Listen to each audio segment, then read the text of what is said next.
Important update about YouTube playlists. Hey everyone. We've received many messages asking why our YouTube playlists aren't showing up. Do we create YouTube playlists? Yes, we absolutely do. So why can't you see them?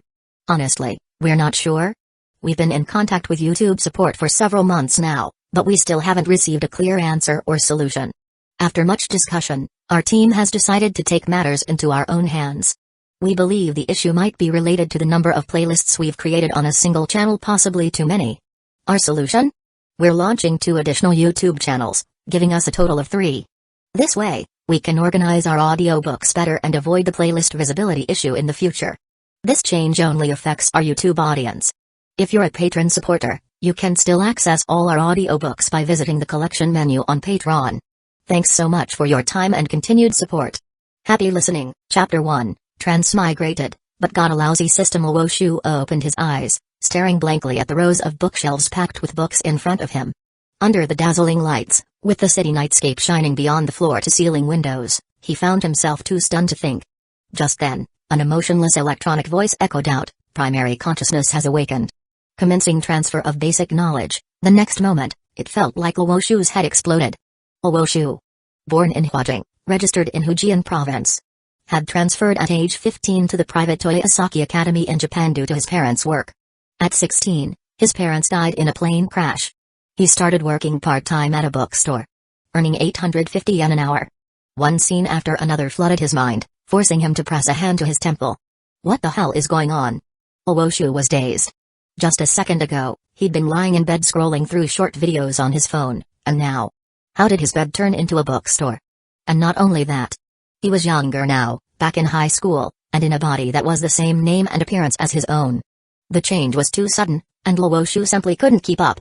Before he could fully grasp the situation, the emotionless voice echoed again inside his mind. System has confirmed that host consciousness is now awake. Energy collection system, activated. Notification system, activated. Ability system, insufficient energy.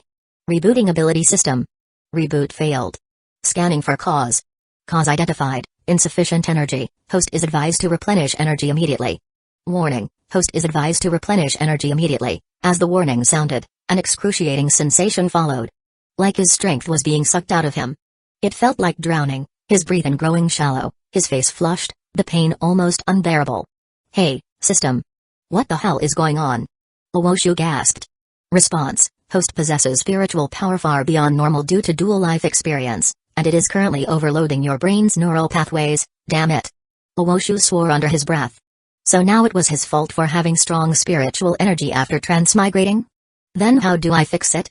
Response. Host must implant the energy collector into the body of the protagonist and harvest their excess energy to activate the ability system and relieve the pressure on your consciousness.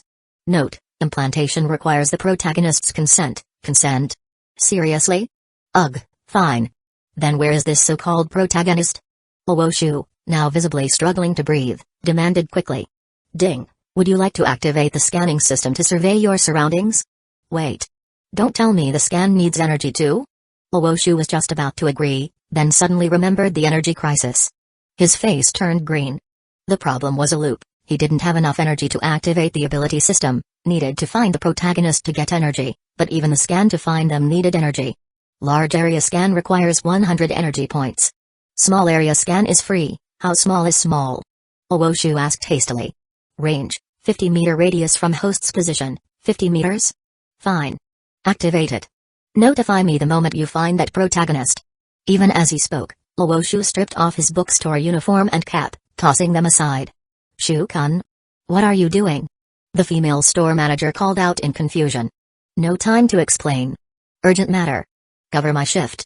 Woshu shot back and bolted from the store, grabbing the shared store bicycle and pedaling like a man possessed. System, scan the surroundings. No target detected, no target detected, son of a. Woshu cursed, face darkening as he pedaled harder. This stupid system. Is this some kind of prank? He muttered. Some powerful being playing games with me?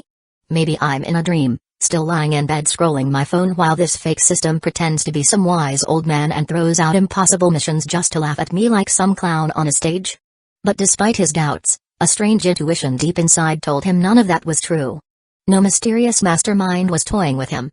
Everything happening now was because of the damned system embedded in his body. He didn't know where that instinct came from, but the more it pulsed through him, the more agitated he became. Even someone with nerves of steel would lose it if they woke up to find themselves in a new body and on the verge of dying. Luoshu prided himself on being just an average guy mentally. This was way beyond his breaking point. If he had a knife right now and the system had a physical form, he'd stab it on the spot. As Luoshu weaved through pedestrians on the sidewalk at breakneck speed, drawing startled cries from the crowd. Ding! A notification chimed in his head, sounding to him like divine music. Target located, scan complete. Please rotate 20 centimeters to the left and tilt head up 30 degrees. Luoshu followed the instruction, turning and tilting his gaze upward. With the system's assistance, he quickly locked onto a girl in a nearby alley. And froze. The girl, barefoot and wide-eyed with fear, was running toward him. As their eyes met, she looked even more panicked and shouted, "Don't just stand there. Run." Luoshu's pupils contracted as his gaze shifted. Behind the girl, a rat the size of a small calf was charging at full speed. "What the hell?" he swore, immediately slamming down on the bicycle's footbrake. The rubber tire screeched on the pavement, leaving black skid marks. He spun the bicycle a full 180 degrees with brute force and shouted, "Get on, now." Huh? The girl blinked in confusion, but Luoshu was already pedaling again. This wasn't the time to chat. He barely even thought before reacting. The girl had been kind enough to warn him. He'd return the favor. But first, they needed to escape. As he pedaled with everything he had, he noticed a heavy drag on the pedals. Not stopping to analyze it, he stomped down harder, tearing down the street as fast as possible. 5 minutes later, Luoshu stared at the brick wall in front of them, jaw twitching. Then he turned to look behind, at the monstrous rat blocking the only exit, its massive front teeth caked in dirt. Turning to the girl now cowering against the wall, he asked with a strained expression, "Hey. Before we die, can I plant a device in your body?" The girl Kazumijouka Utaha was completely dumbfounded. Chapter 2, Luoshu and Kazumijouka Utaha. "Look, I get that you're panicking, but saying stuff like that right now. I can only describe you as a complete pervert," Kazumijouka Utaha snapped, finally regaining her senses. She glanced at the giant rat cautiously approaching them, seemingly still testing the waters, and took a deep breath. "The wall isn't too high. If we stack ourselves up, one of us should be able to get over. So, do we run for it?" Utaha shifted into a supporting stance, placing one foot forward and holding her hands together, palms up, ready to give Luoshu a boost. Luoshu blinked at her in surprise, then frowned. "Are you crazy? What else do you suggest?" "Better one of us escapes than both die here," she replied, her hands trembling slightly. "Oh right. My name's Kazumijouka Utaha, Class 1B, Toyosaki Private Academy. If you make it out, please let my parents know." "Kazumijouka Utaha?" Luoshu's eyes widened in disbelief as he stared at the girl. "What? You know me?" Utaha asked, clearly startled. Luoshu gave her a long look. She was wearing what he considered her iconic white hairband and a sleek white women's suit jacket over a black satin dress. Under normal circumstances, the outfit would have perfectly highlighted her elegant and refined aura. But right now, with no shoes and a disheveled appearance, she looked more like someone down on her luck. Still, given the life-or-death situation, it was understandable. Even so, Luoshu found the whole thing surreal. In his memory, Kazumijouka Utaha, pen name Kasumi Utako, was a high school girl author and a major supporting character in a slice-of-life romance anime. So, the anime heroine is standing right in front of me? Forget it. Doesn't matter if I know you or not. If anything, it's better that I do. Hey. Don't just stand there, come here. Utaha's voice shook as she called out to him, complaining even while helping. "I'm not sure I won't regret this in the next second, you know," she muttered under her breath. "And seriously, all I did was take a shortcut through the alley behind the police station. How the hell did I run into some TV-sized nuclear mutant rat? Didn't the Asahi News say these freaks had been wiped out? Nuclear mutant rat?" Luoshu paused, then said solemnly, "I don't know what's going on, but I need you to listen carefully. This isn't a joke. If you agree to let me implant a device into your body, I might be able to gain the power to deal with that thing." "Huh?" Utaha stared at him, stunned, but before she could react further, the monstrous rat at the alley's entrance took another step forward. That slight motion shattered her already fragile composure. "Fine. Okay, I agree. Just do it already," she shouted in panic. As soon as the words left her mouth, a chime echoed in Luoshu's ears, "Request received. Energy collection device, activating. Ritual of granting, initiating." In the next instant, Both Woshu and Utaha watched in shock as a silver-blue arc of light erupted beneath their feet. From that light, a circular magic array formed at their feet. Intricate patterns radiating from the center like a stylized sun.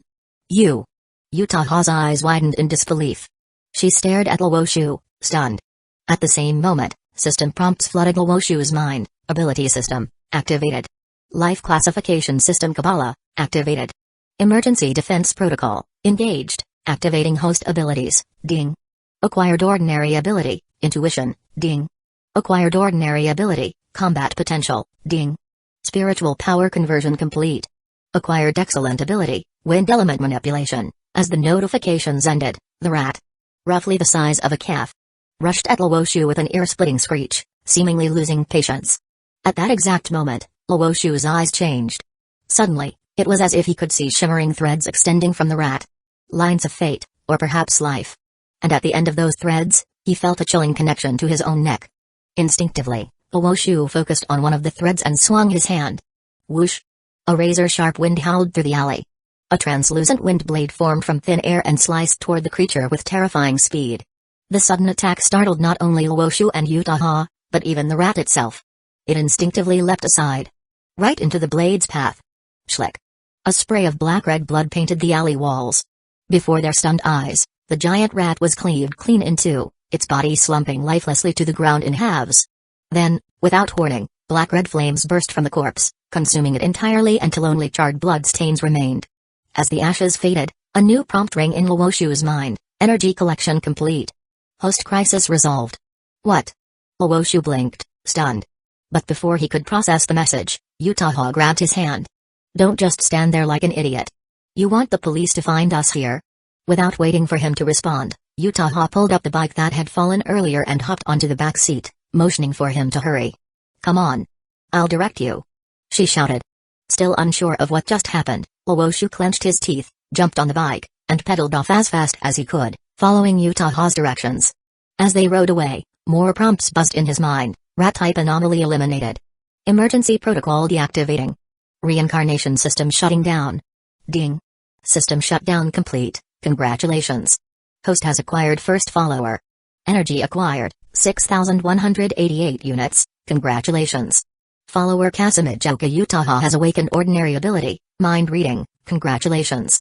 Host has taken the first solid step on the path to becoming the Lord of the Pantheon. Woshu listened to the announcements, a beautiful girl on the back seat, wind in his hair. But his lips twitched in irritation, his face a mixture of disbelief and rage. So, this was all you're doing, damn system. Chapter 3, Divine Pantheon Construction System Hiss.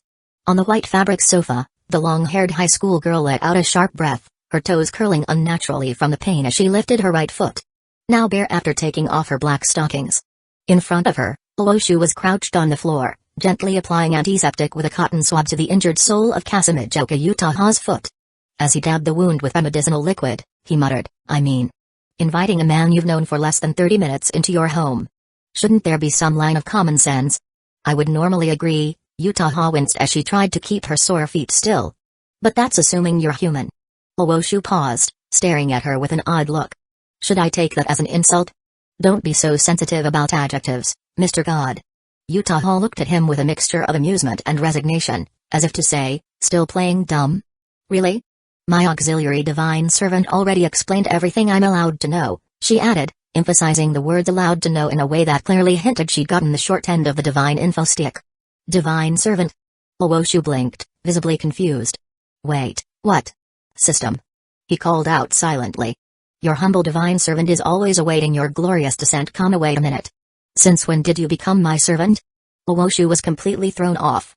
This was the same chaotic system that had forced him to find a main character, orchestrated a life or death situation to manipulate consent, and now had the nerve to call itself a loyal underling? Do you even qualify as a servant? Of course I do, darling, and don't worry about what just happened.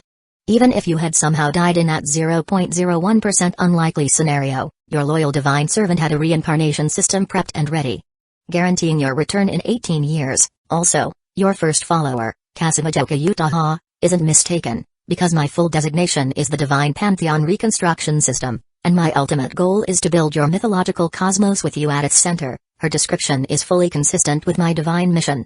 Please be informed. Wait. Are you sentient? Owoshu's eye twitched. My intelligence level mirrors your subconscious, so I'm as safe and trustworthy as you believe yourself to become. Despite how sketchy that sounded, Owoshu understood he had little choice right now but to trust this chaotic system. At least for now. While he was lost in thought, a pale, jade-like foot waved slowly in front of his face.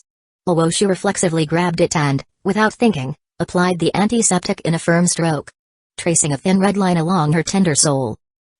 Utaha inhaled sharply, eyes welling with tears. It took her a long moment to recover as she glared at him, cheeks flushed with indignation. Did you have to look so excited about bullying your follower, oh nameless god? You can call me Owoshu, he sighed, switching to her other foot. This time, he was gentler with the cotton swab. So, how much do you actually know? That you're a recently resurrected ancient god who discovered that not a shred of belief in you remains in the modern world, and now you're trying to rebuild your pantheon from scratch, Utaha answered breezily. With your divine power practically gone due to lack of faith, you're currently forced to work part-time in a bookstore. She smiled sweetly. By the way, that bookstore happens to be one I visit regularly. The manager is an acquaintance of mine. I've even hosted 2 signing events there. If you're lucky, next time you might get to call me Kasumi Utako-sensei. Owoshu raised an eyebrow at her smug grin but stayed calm as he screwed the cap back on the medicine bottle. Title debates, huh? Fine. Here's a question for you then. Miss Kasumi Utaha, 2nd year, Class B. How should you greet your 3rd-year senior? Utaha froze. Her eyes searched his face, her mind racing. Owoshu. Owo. The Chinese exchange student in Class 3A of Toyosaki Academy? The one who beat up that 3rd-year upperclassman on his first day? Looks like you remember. Owoshu tossed the used swabs into the trash, stood up, and pulled over a chair to sit down. Now, aren't you going to greet your senior properly? Utaha muttered, damn this country's ridiculous senpai culture. Then, with visible reluctance, she bowed her head and said, Good day, senpai. Thank you for your hard work. She paused. By the way, senpai, how does it feel to fondle a beautiful girl's toes? Average. Owoshu shrugged. Then he looked at her curiously. Even if you've become my so-called follower, why are you acting like we're best friends already? We've known each other for less than an hour. The two of them were perfectly aware of how fast things had moved. He'd just met her, and already he'd been invited to her home, applying ointment to her bare feet. None of this seemed normal. Utaha blinked at him and then gave him a very odd look. Senpai. Didn't your divine servant tell you that a follower is supposed to accompany their god for life? What? Owoshu immediately asked the system, which confirmed it. His face twitched. And you agreed to that so easily? Utaha glanced at her recovering foot, now smoother than if it had been polished with foundation, and mused, let's say. If you offered someone a contract where they could live to 300, stay young for life, and even gain superpowers. Assuming they're willing. Don't you think people would line up from here to the Pacific Ocean just to become your follower? Not to mention, if I help you ascend to godhood, even immortality is possible. That's the kind of absurd miracle ancient emperors and nobles could only dream of. I'm no exception. To think I'd actually experience a hero-saving beauty scenario. And end up as the heroine? She added silently, but those were thoughts she couldn't say aloud. Not out of fear Owoshu would misunderstand, but simply out of a girl's pride and reservation. Is this really Kasumi Utaha? She's subtly different from how I imagined her in the real world. Owoshu leaned back into the chair and let out a long breath. Fine. Let's say that's a valid reason. Well then, he clapped his hands, I've finished applying the medicine, and judging by your condition, you're good now. So, I should probably head ba. Before he could finish, Utaha widened her eyes and cut him off. So, shall we start planning the divine pantheon reconstruction? Owoshu's expression froze. Wasn't this supposed to be his divine mission? Talk about the eunuch being more anxious than the emperor. Chapter 4, What was that book called, tea or coffee? Holding 2 steaming mugs, Kasumi Utaha walked over to Owoshu and offered one to him. Owoshu glanced at the mug clearly filled with coffee, the corner of his mouth twitching as he took it and muttered, if there's no real choice, don't bother asking. Is that so? Utaha replied as she took a sip from her own cup and settled onto the nearby sofa. But don't you think a choice that only seems like a choice kind of reflects our current situation perfectly? Owoshu raised his eyebrows and looked at her, intrigued. Half-lidded eyes, a soft smile, and the lazy way she sipped her drink. It all gave her an air of quiet confidence. Sensing his gaze, Utaha tilted her head slightly and smirked. Senpai, if you keep staring at me like that, I might have to call the police. The same girl who just begged me to help her escape the police? I think your credibility's a bit shot. Owoshu took a sip of the bitter coffee and asked, by the way, you don't plan to report me, do you? In normal circumstances, what happened earlier would definitely attract the attention of the Metropolitan Police. With all the street surveillance around, our entire escape route is probably already in their hands. But just then, a familiar voice echoed in both their ears. No need to worry, dear, per your follower Kasumijoka Utaha's request, all surveillance along the route has been rationally processed, darling. Owoshu suddenly found himself at a loss for words. Utaha narrowed her eyes and gave him a bright, victorious smile. Still want to keep talking? He sighed, rubbing his temples as if the whole situation was giving him a headache. So, you two really teamed up, huh? He was, of course, referring to the system and Utaha. At some point, the two had clearly come to an agreement and were now cooperating to push forward the so-called Divine Pantheon reconstruction plan. Having just narrowly escaped death, Owoshu was feeling deeply uncomfortable.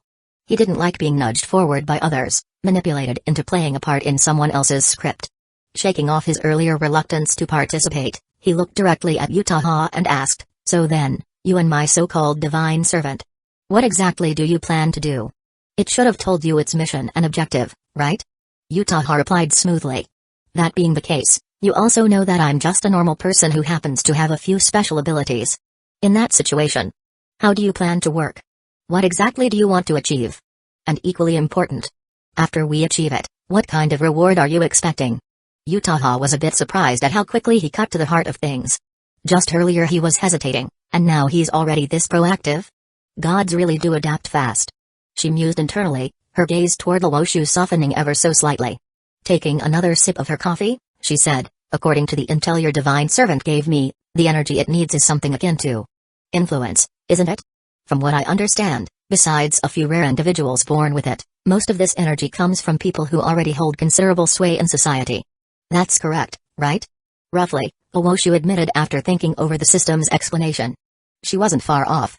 In that case, it's simple. Utaha set her cup down and smiled. Famous celebrities, powerful politicians, bureaucrats who shape national policy, CEOs of major corporations, and even religious leaders. If we can convert people like that into followers, collecting energy should be easy, right? After all, I really can't imagine many of them refusing the chance at longer life or a younger body. Owoshu didn't refute her. Because, honestly, she was right.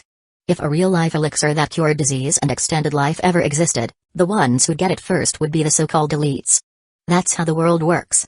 Status has always been a gateway to privilege. Ding dong, regrettably, while the strategy from our main god and lady follower does have theoretical merit, the recruitment of followers is limited by a key requirement, aptitude. And this aptitude is not something widely distributed. In addition, energy points can currently only be collected by increasing the main god and his followers' own influence. Therefore, the proposed approach is not viable. Utaha frowned. Aptitude?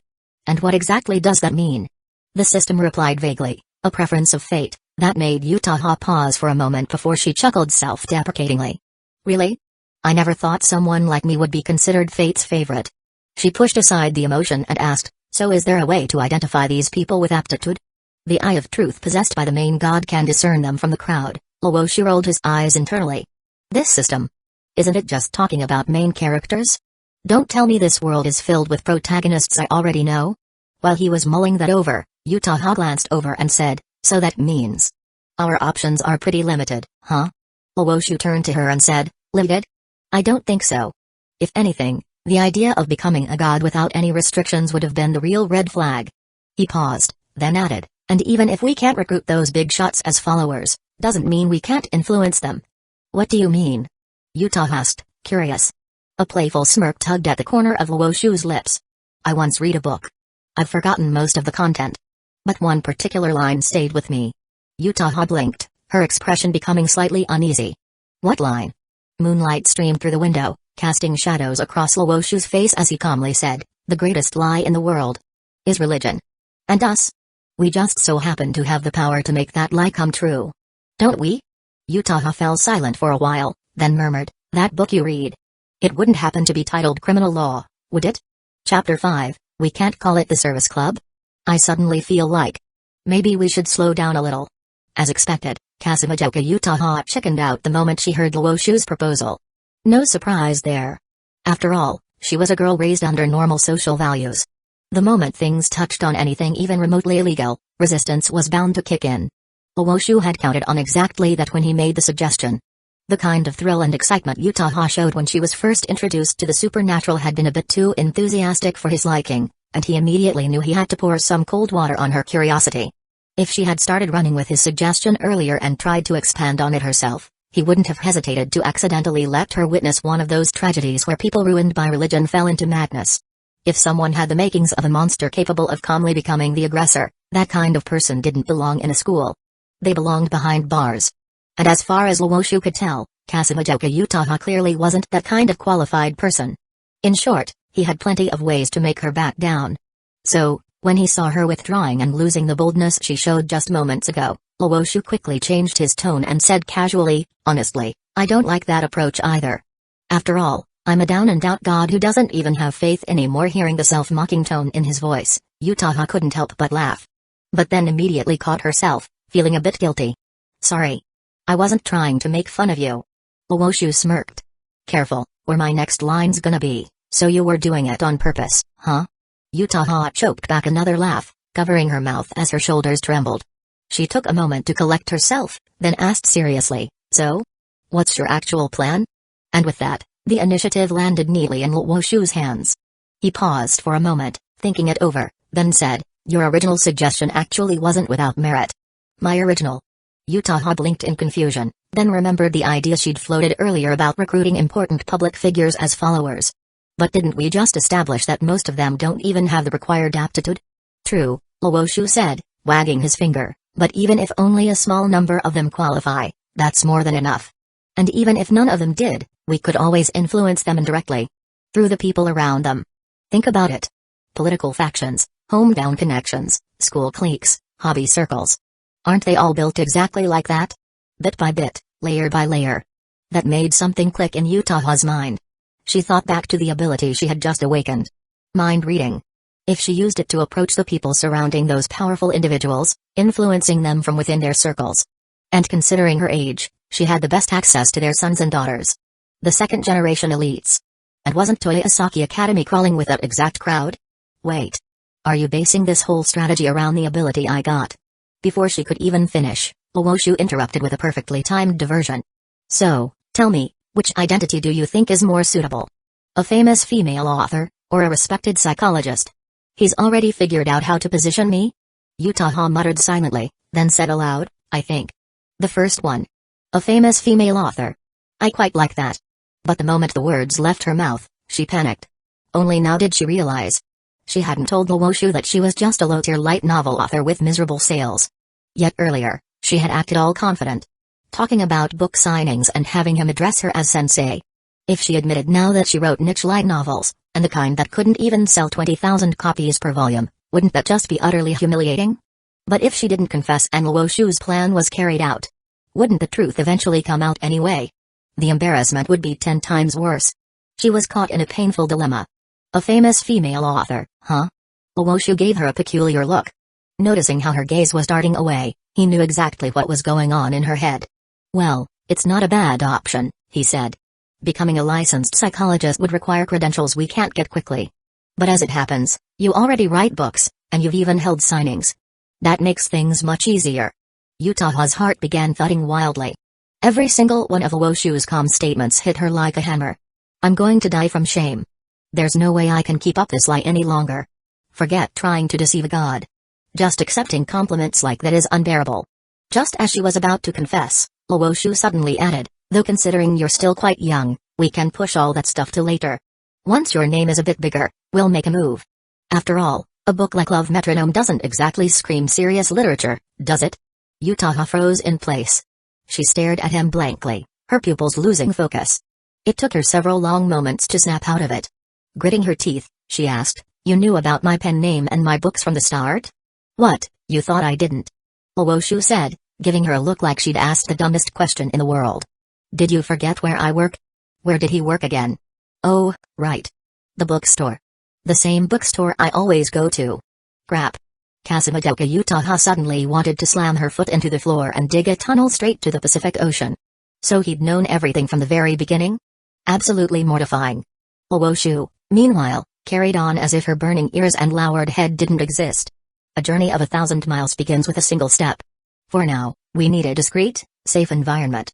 Something small in scale that doesn't attract attention. Since we're both students, a school club seems appropriate. Utaha swallowed her pride, still desperately trying to pretend nothing was wrong. She lowered her head and asked quietly, "What kind of club do you plan to start?" Of course, she didn't see the mischievous grin forming on Luoshu's face.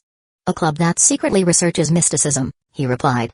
"As for the name, let's call it the Occult Research Club. And if the school insists on not naming it Occult Research Club, then instead how about the Service Club?" Chapter 6, Staying Over Tonight? Hearing the name Service Club, Kasumijoka Utaha gave Luoshu a long, meaningful look before reminding him, "While I can't deny that a follower's role is to serve their god, there's no way a club with that name would pass school scrutiny. In fact, you probably wouldn't even meet the bare minimum of 3 members to establish a club." While silently grumbling to herself, "What the hell kind of name is Service Club?" Utaha held back from saying it aloud. She had a strong feeling that any sarcastic comment she made would be twisted around and mocked by this guy, so she just let it go. Luoshu burst into laughter. "Relax, I was just kidding." Then he added, "The name I really had in mind is the Astronomy Club. In my understanding, astrology and celestial phenomena have always played a major role in mysticism. Plus, it's a very normal-sounding name, one that won't attract too much attention. That's a pretty solid advantage, wouldn't you agree?"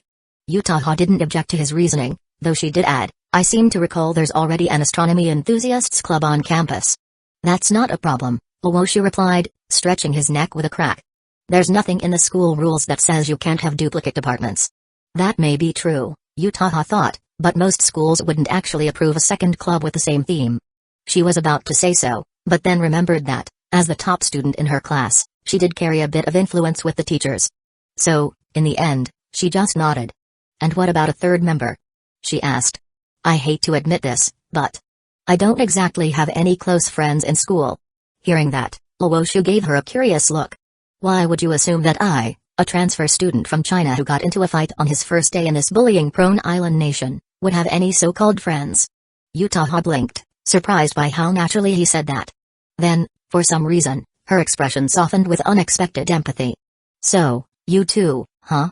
"Me too what?" "A social pariah." He said it flatly, but Utaha didn't answer. She simply smiled and said, "If that's the case, then it seems our grand plan to build a pantheon might die in the cradle."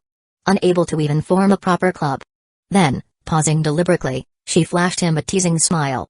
"Of course, if our dear Lord God could put that pretty face of his to work, maybe luring in a girl or two wouldn't be too hard?" Luoshu gave her a strange look. "Why me luring in girls? Why not you luring in boys?"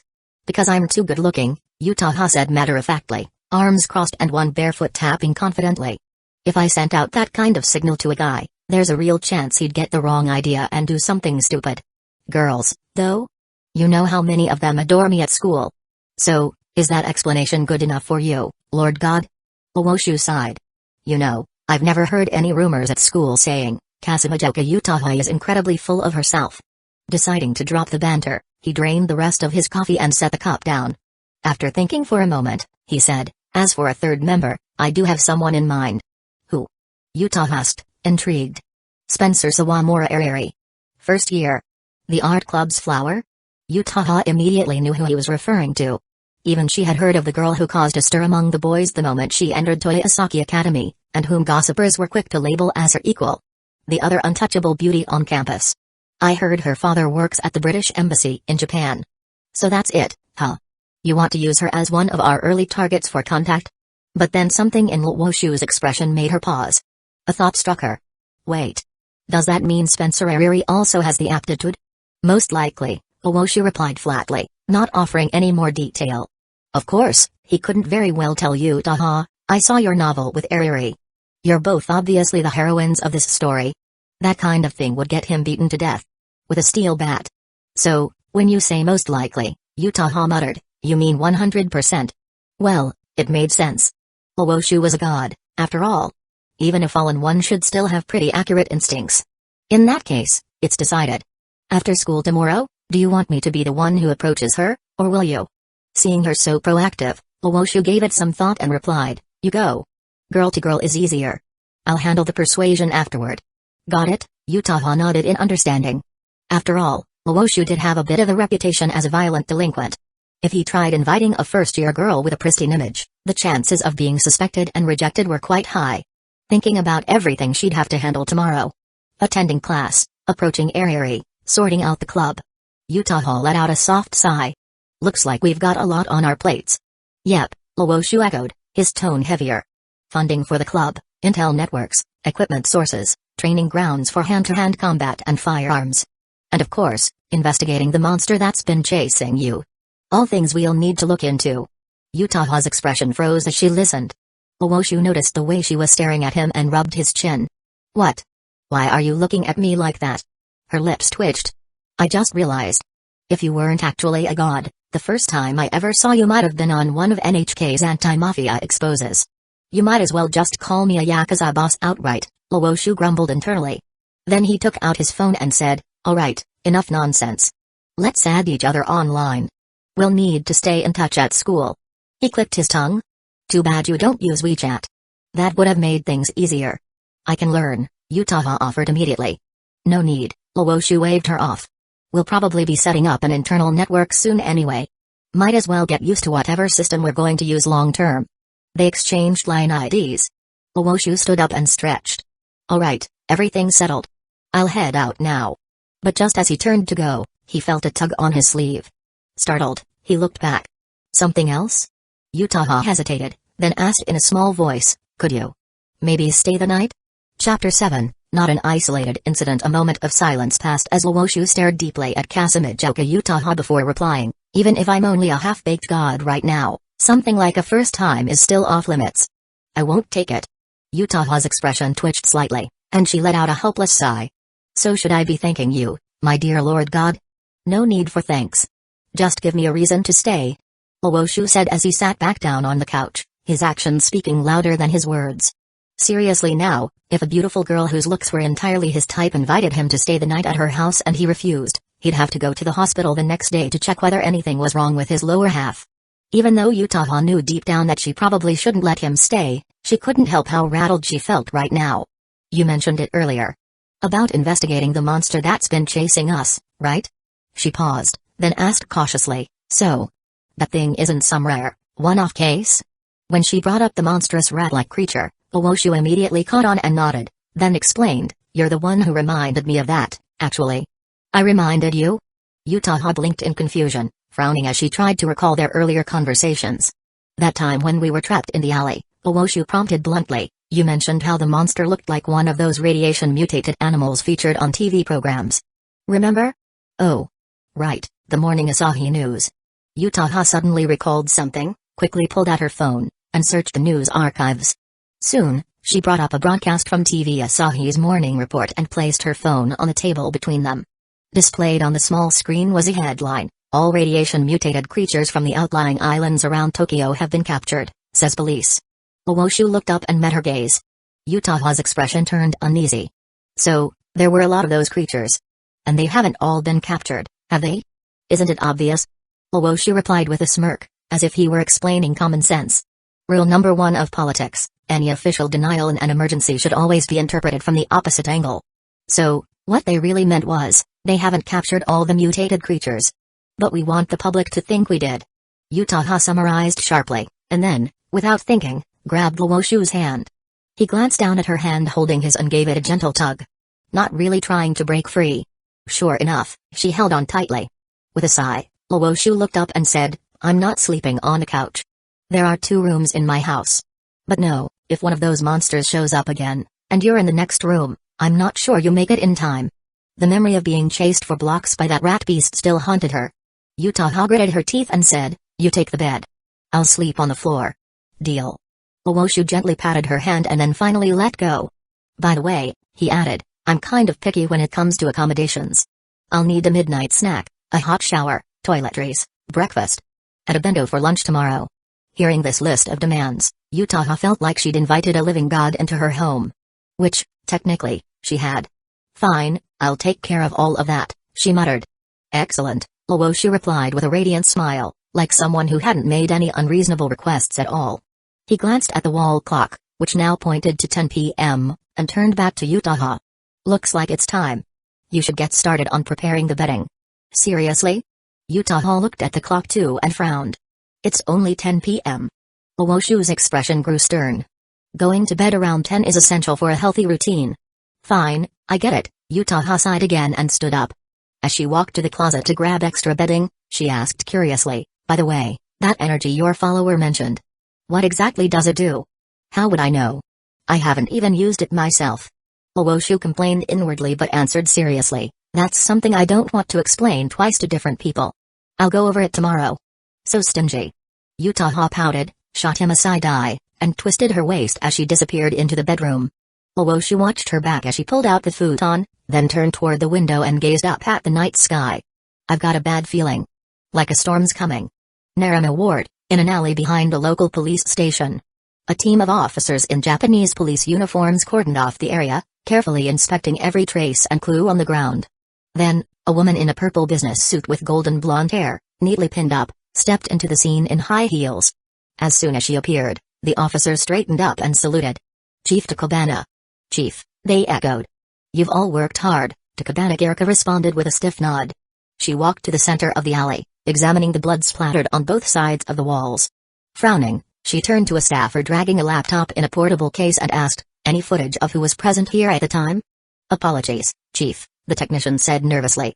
So far, we haven't found anyone matching that description in the surveillance footage. And the monster spotted earlier by witnesses hasn't shown up either. It's almost as if. As if what? She pressed. The staffer hesitated, then forced himself to reply, as if the monster. And the person it was chasing. Never existed in the first place. I see. Garika murmured.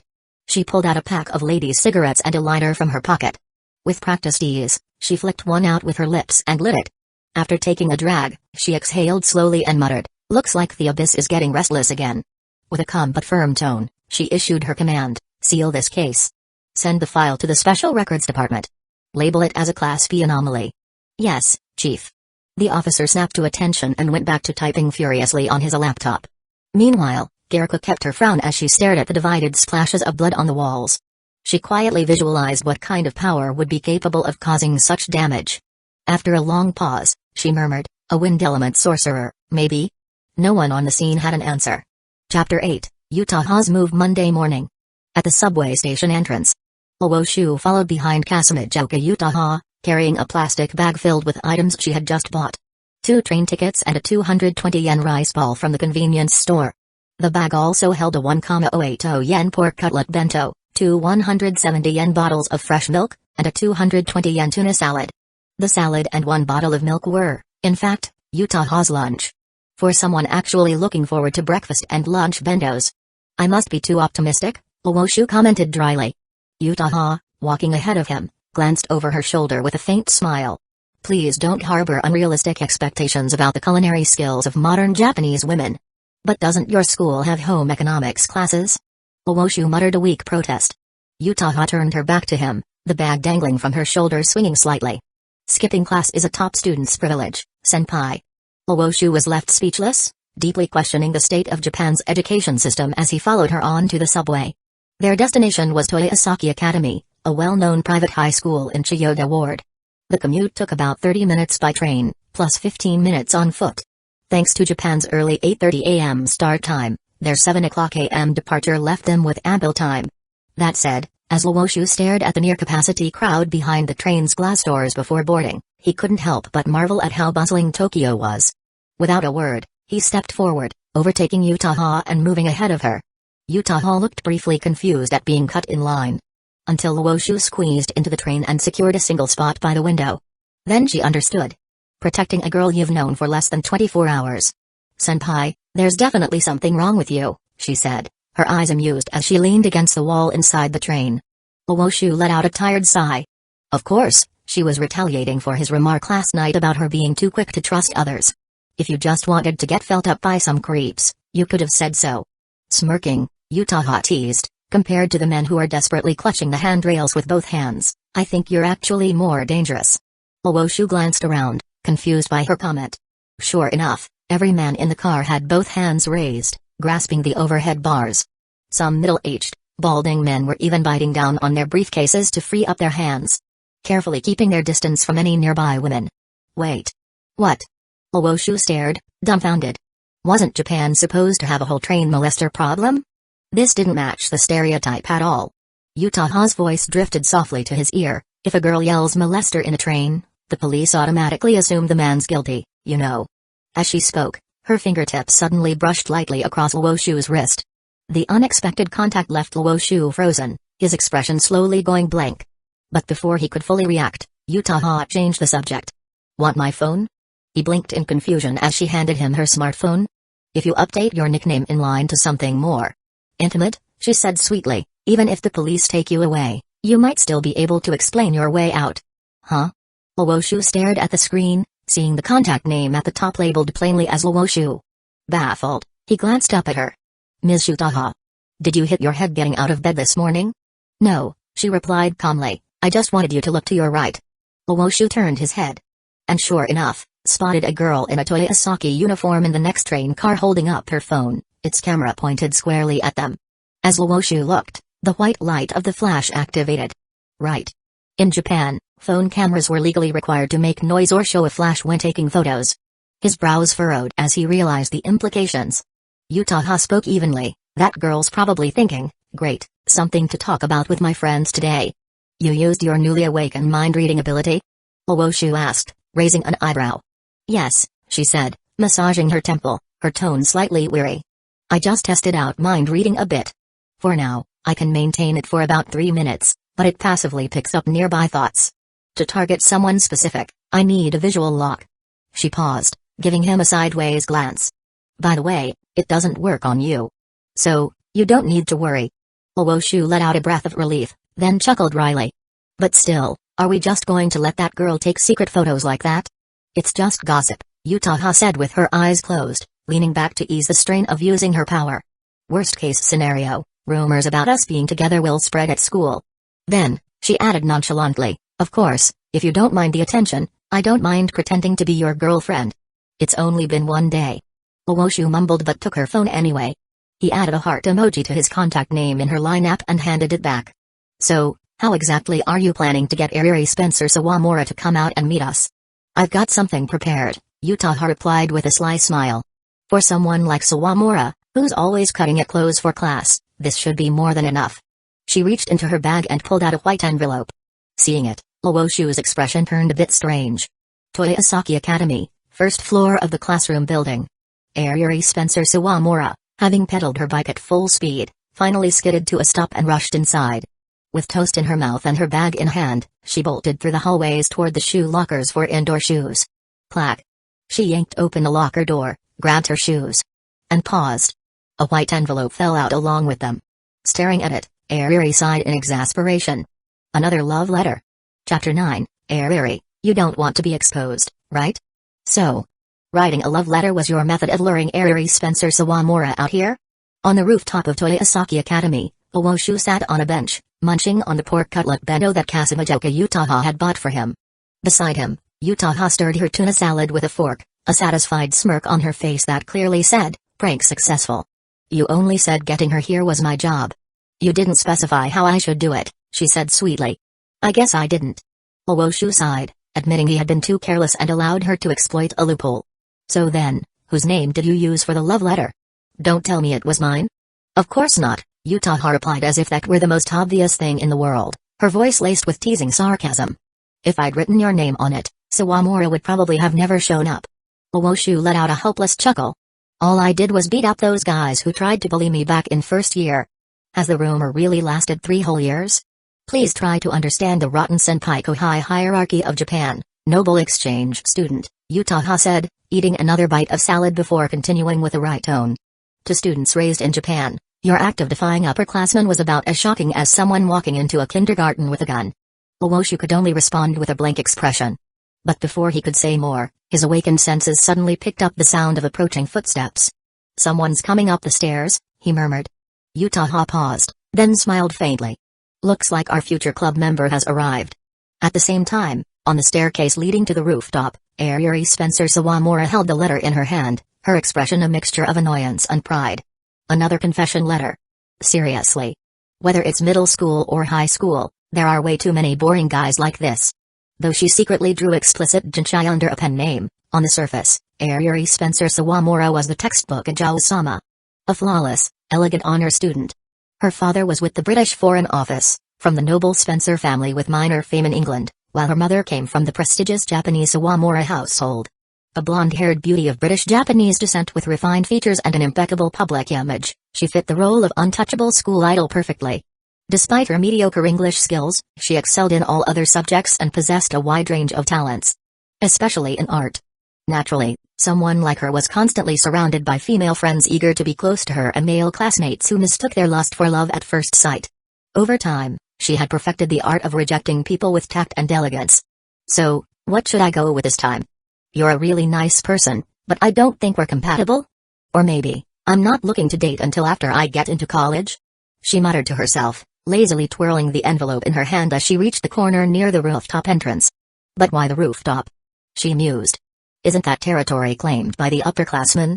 A confession in a place like this. Don't tell me the person is a senior? That thought made her nervous. What if the guy got rejected and did something drastic? Whatever. I'll just check quickly.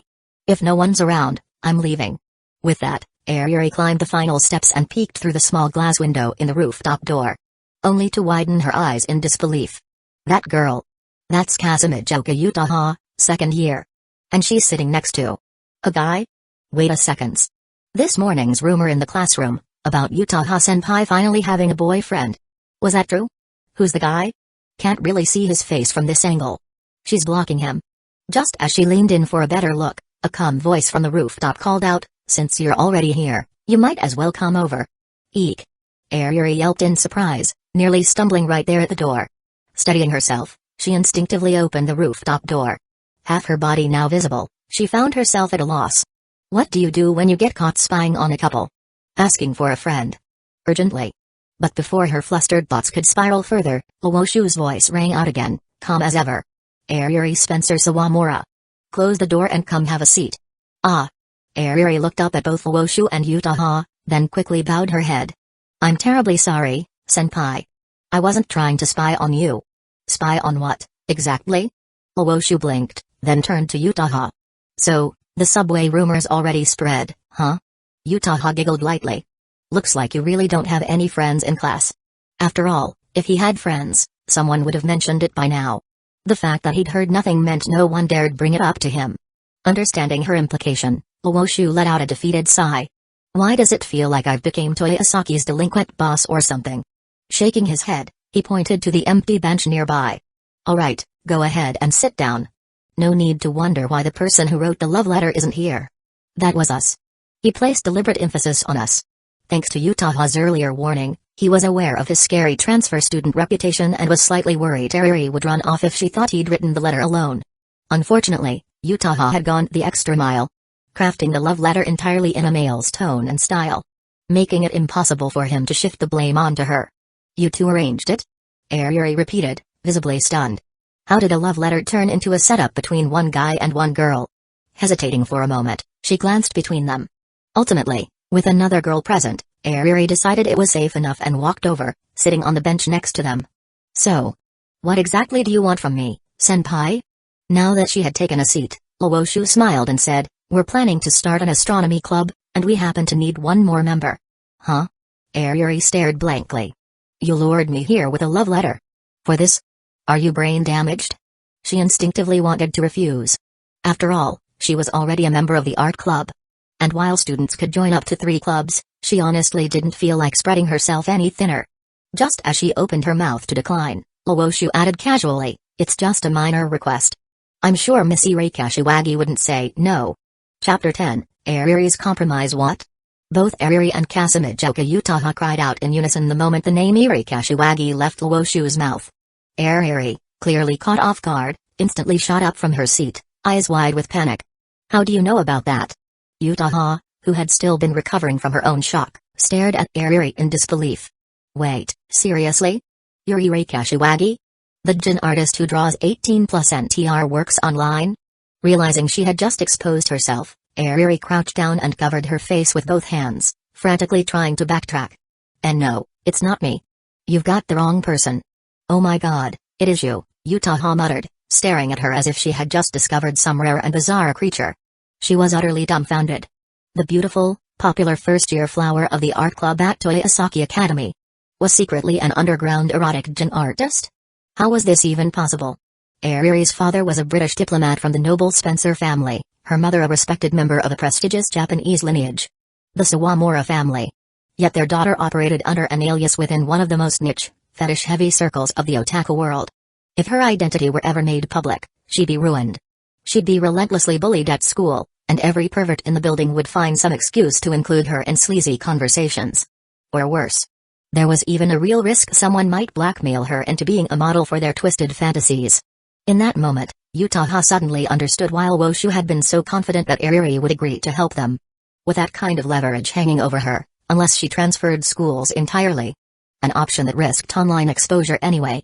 Ariri had no other choice but to comply. It was the ultimate checkmate. Meanwhile, Ariri, still squatting down on the ground, was staring into the void, her soul halfway gone. How did I even get exposed? She had always avoided discussing anything otaku-related at school. Even though she knew her childhood friend was in the same grade, walking the same hallway, she had deliberately ignored him to keep her world separate. As for her jin work, that was tightly controlled. Handled personally by her parents behind the scenes. Not even her fans knew who Eri Kashiwagi really was. And yet here she was, utterly exposed in broad daylight. Relax. I didn't dig into your identity, Woshu said calmly as he finished his pork cutlet bento. It's not like I approached you with a Miss Eri Kashiwagi, wouldn't want your secret getting out, would you? Kind of blackmail plan. Sure, the thought crossed my mind, but I wouldn't stoop that low. He set aside his empty bento box and picked up the milk bottle beside him. As he twisted off the cap, he met Ariri's disbelieving stare and continued, right now, I only have one goal. Establishing the astronomy club. And to do that, I need 3 members. That's where Kasamijoka Utaha and you come in. Also, I'm a Woshu, 3rd year, he added with a grin, subtly hinting that Utaha was more of an accomplice victim than a co-conspirator. After all, if Ariri believed they were both trying to corner her, she might resist harder. Sure enough, something clicked in Ariri's mind. She stared at Woshu in realization. Wait. You're that Luo-senpai? The one from 3rd year rumored to have Yakuza ties? Yakuza ties? That's getting out of hand. Woshu thought, a nerve twitching in his temple. He could even hear Utaha struggling to stifle her laughter beside him. Rolling his eyes toward the sky, Woshu let out a deep sigh before turning back to Ariri. So, are you joining the astronomy club or not? By now, Ariri had completely filled in the blanks in her mind. In her imagination, Woshu had used blackmail to force Utaha into being his girlfriend, and now he was doing the same to her. Starting with this club as a front to trap her into more humiliating demands. He's going to use the club as an excuse to get us both alone. And then who knows what he'll do. Her knees buckled, and she slumped to the floor in a duck-sit position, her face blank with horror. Just this morning, she had been dreaming of a wonderful high school life. But now, 3 years of psychological torment and coercion. This future she absolutely didn't want. Seeing her frozen in place, Utaha finally spoke up, a hint of concern in her voice. You sure she's not actually broken? She's fine. Her mental waves are still going strong. She's probably just spiraling through some dramatic fantasy, Woshu replied, having only recently awakened his psychic powers. Then, with impeccable timing, he asked her casually, so, Miss Eri Kashiwagi, have you decided what your next work's theme is? I have. Ariri blurted out instinctively. Then her face turned beet red as her mind caught up to her mouth. Wait, no. Who the hell's thinking about that kind of stuff right now? Woshu, unfazed, calmly lifted his phone and snapped a short video of her twin blonde ponytails swinging wildly as she threw a fit. He passed the phone to Utaha and asked, that's quite a trick. Think you could do the same? My hair doesn't have that kind of energy, Utaha chuckled as she watched the clip. What are you doing? Ariri suddenly shielded her chest with her arms as if defending her last shred of dignity. You're not seriously planning to record everything, are you? I'm telling you, I'll never surrender. Woshu raised an eyebrow. So, about the astronomy club? I'll join, Ariri declared without hesitation. Her moment of rebellion lasted exactly 1 second. Lowering her head, she muttered, just so you know, my family is rich, and my parents care about me a lot. If you think you can blackmail me over the jinn thing, you'd better be prepared for them to come after you. Woshu's lips curved into a small smirk. At least you know how to use your family's power for self-defense. Not completely brainless after all. Huh? Who are you calling brainless? Ariri snapped, her sharp glare focused entirely on him like she was trying to pierce a hole through his skull. Ignoring her outburst, Luoshu downed the rest of his milk and turned to Utaha. Let's use the rest of lunch break to get the club formally registered. You contacted the teacher already, right? Utaha set down her half-eaten salad and dabbed her lips with a napkin before replying. I messaged her during break. She seemed quite happy that I was interested in joining a club. Luoshu raised an eyebrow with an amused smile. Another perk of being an honor student? Let's just say something like that. Chapter 11, Before the club is official. So, Elwo-kun, you're going to be the president of the astronomy club? In the faculty office, Mr. Takagi, a middle-aged balding teacher, tapped his receding hairline with his pen as he looked up at Luoshu. Then his gaze shifted to Kasumijoka Utaha, who was smiling with the polish of a practiced hostess, and then to Sawamura Spencer Ariri, who stood stiffly with an expressionless face. With a sigh, Mr. Takagi added, the rest is fine, but isn't Sawamura-san already in the art club? Will she really be able to handle both clubs? Ariri desperately wanted to say no, but with Luoshu standing right in front of her, she had no choice but to grit her teeth and say, it's alright, Mr. Takagi. I've always had a strong interest in stargazing, and the other students in the art club are very supportive, so occasionally participating in another club's activities won't be a problem. Mr. Takagi looked at her, then at Utaha, and finally back at Luoshu. Upon meeting Luoshu's faint smile and his unwavering, almost intimidating gaze, the middle-aged teacher sighed again. Alright then, I'll act as your temporary club advisor and keep an eye on you three. He clearly wasn't thrilled. A club with one guy and two attractive girls. It practically screamed future drama. But Mr. Takagi knew his place. As an ordinary teacher in a private school like Toyosaki, filled with elite students from powerful families, meddling too much was a surefire way to get into trouble. And Luoshu? He was rumored to have beaten up 3 third years during his freshman year, and none of them even dared report it to the police. A background like that spoke volumes. So, there's an unused chemistry room on the 3rd floor. I'll go get the key for you, Mr. Takagi added as he stood and walked to the cabinet by the wall. While he searched for the key, Ariri stepped forward and flipped through the already filled application documents. Her eyes twitched as she muttered toward Luoshu, you got the student council stamp an hour ago? You guys really pull this off, huh? Normally, club approval required a teacher's signature before going to the student council. But somehow, Kasumijoka Utaha had already secured the council seal. The process had moved faster than even Luoshu expected. We're all in this together now, Luoshu replied calmly, catching the nuance in Ariri's wording. So instead of saying you guys, maybe say we. His tone held a subtle reminder. To Luoshu, Ariri, who had only reluctantly joined, wasn't someone he fully trusted. Unlike Utaha, with whom he'd already weathered some trouble, Ariri still felt like a potential liability. But according to the system, Ariri was also a viable candidate for installing the energy absorption device, which meant she had value. Whether she liked it or not, she was already part of his plan. Still, that kind of thing was best left unsaid. Outwardly, Luoshu played the role of the fair, reasonable club leader, encouraging Ariri to believe she'd joined of her own volition. After all, no point killing the enthusiasm of a new member. Ariri, for her part, didn't argue. She just mumbled under her breath, who's part of your we? Luoshu ignored her rebellious grumble. Exchanging a glance with Utaha, the two waited less than 3 minutes before Mr. Takagi returned and handed them the key. As he did, he asked cautiously, Elwo-kun, you're in your 3rd year, right? Should I walk you to the classroom? Clearly, Mr. Takagi had no desire to be caught up in whatever love triangle this might turn into. In a school like Toyosaki, where students had money, influence, and more, teachers typically steered clear of anything that could come back to bite them. No need, but thank you for the help, Mr. Takagi, Luoshu replied with practiced politeness. Then, with a meaningful glance at Utaha and Ariri, he led the two girls out of the faculty office. But just as the trio stepped into the hallway, a heated voice caught their attention. Mr. Nakamura, I believe banning all anime screenings in the media room is unreasonable. Assuming all anime is inappropriate for students is a ridiculous and authoritarian overreach. Hearing this impassioned complaint, Luoshu raised an eyebrow and glanced at Ariri, who, as expected, had turned toward the source of the voice. Following her gaze, Luoshu saw a bespectacled first-year student engaged in a rather one-sided discussion with a teacher. That's Aki Tomoya, right?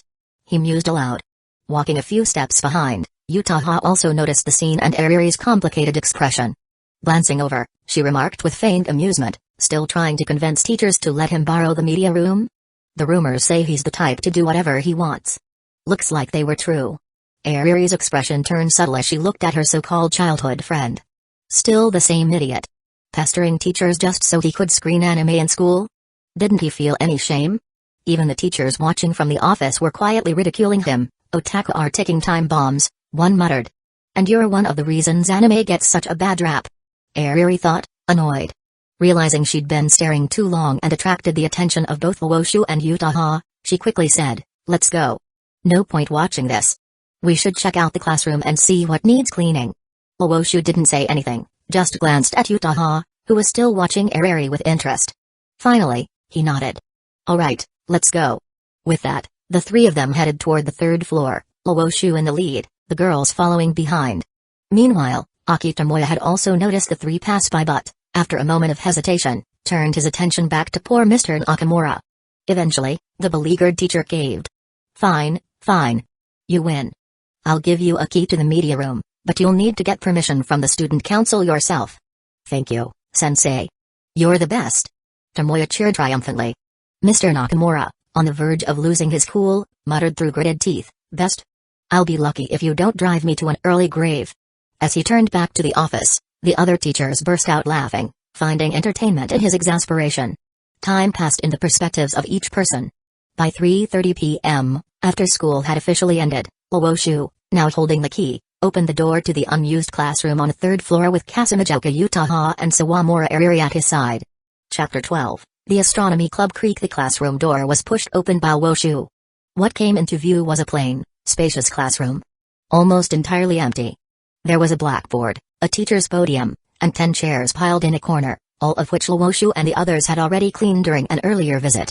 Aside from those, the only other item in the room was a cabinet in the back right corner holding cleaning tools. Barely qualifying as club property. Since we just founded the club and only have 3 members, and since it's already mid-semester, of course we haven't been given a single yen in activity funds, Ariri muttered as she walked in, taking in the barren state of the room with the tone of someone looking at a startup running out of a garage. In Japanese schools, student clubs usually receive operating funds, managed by the student council. The sports clubs get the most, followed by well-connected upperclassmen's groups. By the time the money trickles down, small, niche clubs like this astronomy club, founded late and with only 3 members, are lucky to get anything at all. They can only pay out of their own pockets to buy club supplies. Normally, Ariri would never have joined such a money-draining operation, but thanks to the leverage Luoshu held over her, she had no choice. We can borrow astronomy books from the library, but if we want telescopes or camping gear, we'll have to buy them ourselves. She added, hands on her hips as she surveyed the room. By the way, I'll pay for all that stuff. But in return, you two are never allowed to mention the fact that I'm Kashiwagi Iri. This is an equivalent exchange. Got it? Got it. At least partially. Luoshu, with one hand in his pocket, stepped further into the room and moved toward the window. Watching the students out on the field. Some in clubs, others part of the go-home club. He squinted slightly and said, but, Sawamura-san, I think you're misunderstanding something. What? Ariri blinked and instinctively turned to look at him. But before she could process anything else, she heard a click. It sounded like the classroom door being locked from the inside. She spun around, only to see Kasumijoka Utaha leaning against the door, having just locked it. Classroom, locked door, high school girls, 1 guy, 2 girls. In an instant, a slew of danger signals popped into Ariri's mind. Her face turned pale as she instinctively hugged herself and took a few steps back, panicked. Wait. What are you two planning? This is the 3rd floor. Any noise can be heard downstairs. If you try anything funny, I'll scream, I swear. PFFT Utaha chuckled softly, clearly enjoying the misunderstanding. She glanced toward Luoshu and said, alright, that's enough teasing her. Let's get started on building our secret base. Luoshu threw a look at the flustered Ariri and smiled. You really can't take a joke, can you? Before Ariri could respond, he raised his hand and clapped twice. Clap. Clap. As soon as the second clap rang out, all ambient sounds from the school outside stopped abruptly. The sudden silence stunned Ariri. She quickly turned to the window. But the schoolyard was gone, replaced by an endless field of white. It was as if a white curtain had been drawn over the classroom window. What is going on? She stammered. At that moment, Utaha turned and unlocked the door, pulling it open. The same white void appeared beyond it as well. When she reached out, her hand stopped short, blocked, as if by an invisible wall, or like pushing against a sheet of fabric. Ariri stared blankly, completely bewildered. Meanwhile, Utaha took a step back and remarked with awe, So this is the alternate dimension you mentioned, Luoshu? The one you said only cost 1,000 points of energy? Is this our future base for the astronomy club? That's right, Luoshu replied, clapping once more. The classroom, originally around 40 square meters, instantly expanded and transformed. It now resembled a luxury apartment like the one Utah rented. But even more spacious, with an extra bedroom compared to hers. It can expand up to 300 square meters, with a ceiling height of 3 meters. Water, gas, electricity. Even a fridge and daily snacks are included for a monthly cost of 1 unit of energy. It even includes Wi-Fi, Luoshu explained as he pointed to the lights, bedrooms, and bathroom. He shrugged and added, though technically, the IP address still routes through the original classroom's network. According to it, this space overlaps with the one we were assigned, the same location but in a different dimension. Utah immediately understood what he meant by it. The system. In her mind, it was Luoshu's divine attendant, a subordinate intelligence created to assist him in becoming the ruler of gods and forming a new mythology. She ran her hand along the smooth wall and couldn't help but marvel, to think something like this only costs 1,000 energy. In a way, energy really is divine power, isn't it? You could see it that way, Luoshu agreed, then added, but I think energy is most valuable when used to strengthen oneself. After all, power means the most when it's something you personally possess. With that, he turned to look at Ariri, who had somehow ended up sitting on the floor, dazed and overwhelmed. Luoshu grinned. Looks like our new recruit still hasn't wrapped her head around things. Utah glanced at Ariri and walked over. Let me explain, she offered. As you can see, Sawamura-san, this isn't the same classroom we were just in. This is an alternate dimension. Something Luoshu-kun just created. Ariri instinctively scooted back, panic etched all over her face. Are you people even human? We're a god and his divine servant, Utah replied, teasing with a sweet smile. Then, with a voice full of temptation, she whispered, do you want an eternal youth that never fades? Do you want immortality? Do you want supernatural powers beyond human imagination? If you do, then swear your allegiance. Pledge your loyalty to our god. Pledge it to our lord. Luoshu chuckled at her performance. That brainwashing tone of yours is really something. Then, as Ariri sat frozen in disbelief, Luoshu gave her a mischievous smile and said, before the formal introductions, Sawamura-san. Welcome to the Real Astronomy Club. Chapter 13, Benefits of a Newly Founded Organization. Welcome to the Real Astronomy Club. Ariri was still slightly dazed after hearing those words. But fortunately, as a seasoned otaku, she quickly recovered her composure under the guidance of Kasumijoka Utah and began processing the situation. So, I've joined some mysterious organization called the Astronomy Club, huh? You could tack on the words newly founded in front of that, Luoshu added as he walked over to the fridge. Thinking of a cola, he opened the door and, sure enough, found a 500 milliliters can sitting right there. It actually works, he thought, quietly impressed.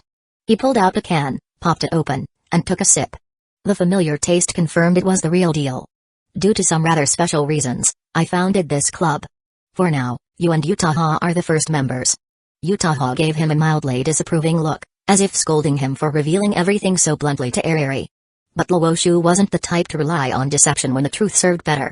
After all, once Ariri officially became one of his followers, the bond between them would transcend that of blood relatives. They'd share a destiny, rising and falling together. In that kind of relationship, transparency was far more valuable than secrecy. It would also prevent her from misjudging the strength of the astronomy club should trouble arise, which could lead to fatal consequences. A newly founded secret organization. And I'm among the first to join. Ariri muttered. Her worldview felt like it had been completely shattered. Can I still back out? She asked. That response didn't surprise Luoshu at all. If someone tried to pull him into some shady startup without a clear purpose or future, he'd have refused to. But since he'd anticipated this, he had already prepared a counter-offer. With his cola in hand, Luoshu walked over to the couch in the middle of the room, took a seat, and looked toward the flustered Ariri, who was still crouched on the ground. Not interested in hearing about the benefits? A flicker of curiosity flashed across her eyes. Perhaps because of the unchanging calm and friendliness in Luoshu's tone, which gave her some confidence. Didn't you say it was a fledgling group? What kind of benefits could it possibly offer? Luoshu didn't bother with any empty sales pitches. He just went straight to the point. Official members receive 1 free ability awakening, 50 internal points per month, and unless there's a mission, we don't interfere with your personal life at all. In other words, if you want to play around for 7 days a week, as long as there's no mission, no one's going to call it slacking off. On top of that, We offer biannual physical checkups and medical support. You can test shared use items for free, and during missions, all medical and equipment expenses are fully covered. Also, any extra rewards earned on missions can either be exchanged for points or kept for personal use. For now, those are the basics. Wait a second. Utaha cut him off and pulled him aside. In a hushed tone, she asked, "Are you insane? You can actually afford to offer all this? Just the energy cost alone is going to be huge, right?" She had already figured out that these so-called points essentially translated to energy. That's why she was so baffled by Woshu's willingness to hand out a monthly allowance. "I'm not being reckless," Woshu replied quietly. Thanks to the heightened senses that came with their powers, the two of them could carry on this whispered exchange without Ariri overhearing. "According to my attendant, having followers generates 100 energy points for me every month. Based on that alone, I'll be able to cover both your and Ariri's monthly allowances. And when Ariri becomes a follower, I'll get another 100 energy monthly. As for the free awakening, that's a built-in benefit of becoming a follower. It doesn't cost me anything. And regarding mission supplies and medical support, even with a 50-point monthly allowance, what kind of high-end gear could she even afford? Besides, don't forget, it's us who set the shop prices." Woshu subtly hinted at the power of price control, trying to draw Utaha into his capitalistic logic. Utaha's expression turned a little stiff. She hadn't expected becoming a follower would allow her to generate energy for Woshu. Thankfully, that passive income now made their plans a lot more sustainable. "So with that math, yeah. You can afford it," she finally sighed, letting go of his arm and stepping back. As Utaha conceded, Ariri, who'd been quietly observing them, suddenly raised her hand. "Hold on, I've got a question. These points. Can I just buy them with cash?" "Huh?" Both Woshu and Utaha looked at her with an odd expression. "Buy points with cash? Are you trying to flex your wallet, Miss Rich Girl?" Woshu mused. Though his instincts told him this could be dangerous territory, he still clenched his teeth and responded, "At the moment, we don't support that kind of exchange." "Oh. I see." Ariri muttered in disappointment. Clearly, she wasn't stupid. Even without any detailed explanation, she could guess that these so-called points weren't your average company scrip. In a group that dealt with supernatural powers, they probably let you buy miraculous items. Tools that granted abilities, extended your life, made you more beautiful, and other such fantastical things. With her massive familiarity with otaku culture, Ariri could easily imagine the possibilities. It was a shame Woshu didn't allow direct purchases. Otherwise, she was fully prepared to buy points at 10,000 yen a pop. Sure, most of the money she made selling her gin works was locked away in an account her mom controlled, but she could still pull together a couple million yen in cash if needed. "So it looks like you're at least interested in the benefits," Woshu said, noting her disappointed look and feeling a bit relieved. He might not have any real experience running a company or organization, but he knew one thing: money talks, not emotions. Even if someone became a follower, he didn't believe in exploiting them for free. That's why he set a baseline of 50 points per month. A number based on the 100 energy points generated by each follower. In Woshu's system, 1 point equaled 1 energy, so he was essentially splitting the yield in half. While it looked like a half split. 50 for the member, 50 for himself. He was fully aware that the base's utilities, mission equipment, and medical support could easily eat into 20 to 30% of his share. Realistically, he'd only keep about 20%. In capitalist terms, that practically made him a charitable employer. Of course, since all of the energy came from the system anyway, it wasn't like he was paying out of pocket. And as the club grew, he figured he'd eventually have a sizable surplus. Even so, as a very amateur capitalist, Woshu felt that further exploiting his followers would be a bit immoral. Sure, he still felt a pang of pain when parting with energy. But since the current members were all girls he had a fondness for in his past life, he didn't feel too bad. After all, this was free money. Would a guy feel pain giving gifts to girls he liked? Of course not. Now, real money. Yen, dollars. That would hurt. Because, truthfully, he was flat broke. Ariri, to her credit, didn't act embarrassed at all. Instead, she tilted her head in curiosity. "So what exactly can these points be used for? Can you give me some examples?" Woshu glanced at the system's internal store listings and gave a customized explanation. "You can use the internal channel, which is the system's ability shop, to buy superpowers or power-infused items. Advancing your abilities also requires points to purchase the necessary materials. But that's something you'll only get access to after joining. If you decide not to join, we do have one of those manga-style pop memory erasing tools. I can offer you that instead." Utaha leaned in again, whispering teasingly, "You'd really let her go?" "Sure, I'd wipe her memory once and ask again. It's not a big deal. I already checked. Each reset only costs 500 points. She can't possibly say no 10 times in a row, right? Luoshu's smug answer made Utaha burst out in laughter. As her shoulders trembled from suppressed laughter, Luoshu turned to Ariri with a grin. So then, Sawamura-san. What's your answer? Ready to tell me yet? My answer? Ariri blinked, then gave a sly, mischievous smile. Chapter 14, Ariri's ability. Of course my answer is yes. I'm joining. Ariri raised her chin slightly, a glimmer of excitement flickering in her eyes, though she tried her best to hide it. Even while seated on the floor, the way she tilted her head made it seem like she was looking down from a position of superiority. But I'll say this up front. If you fail to deliver on the benefits you promised, I will consider quitting. After all, Sawamura Spencer Ariri was still a high school girl, not far removed from her Chunibyo years. At that age, believing I'm special isn't arrogance. It's a deeply held conviction.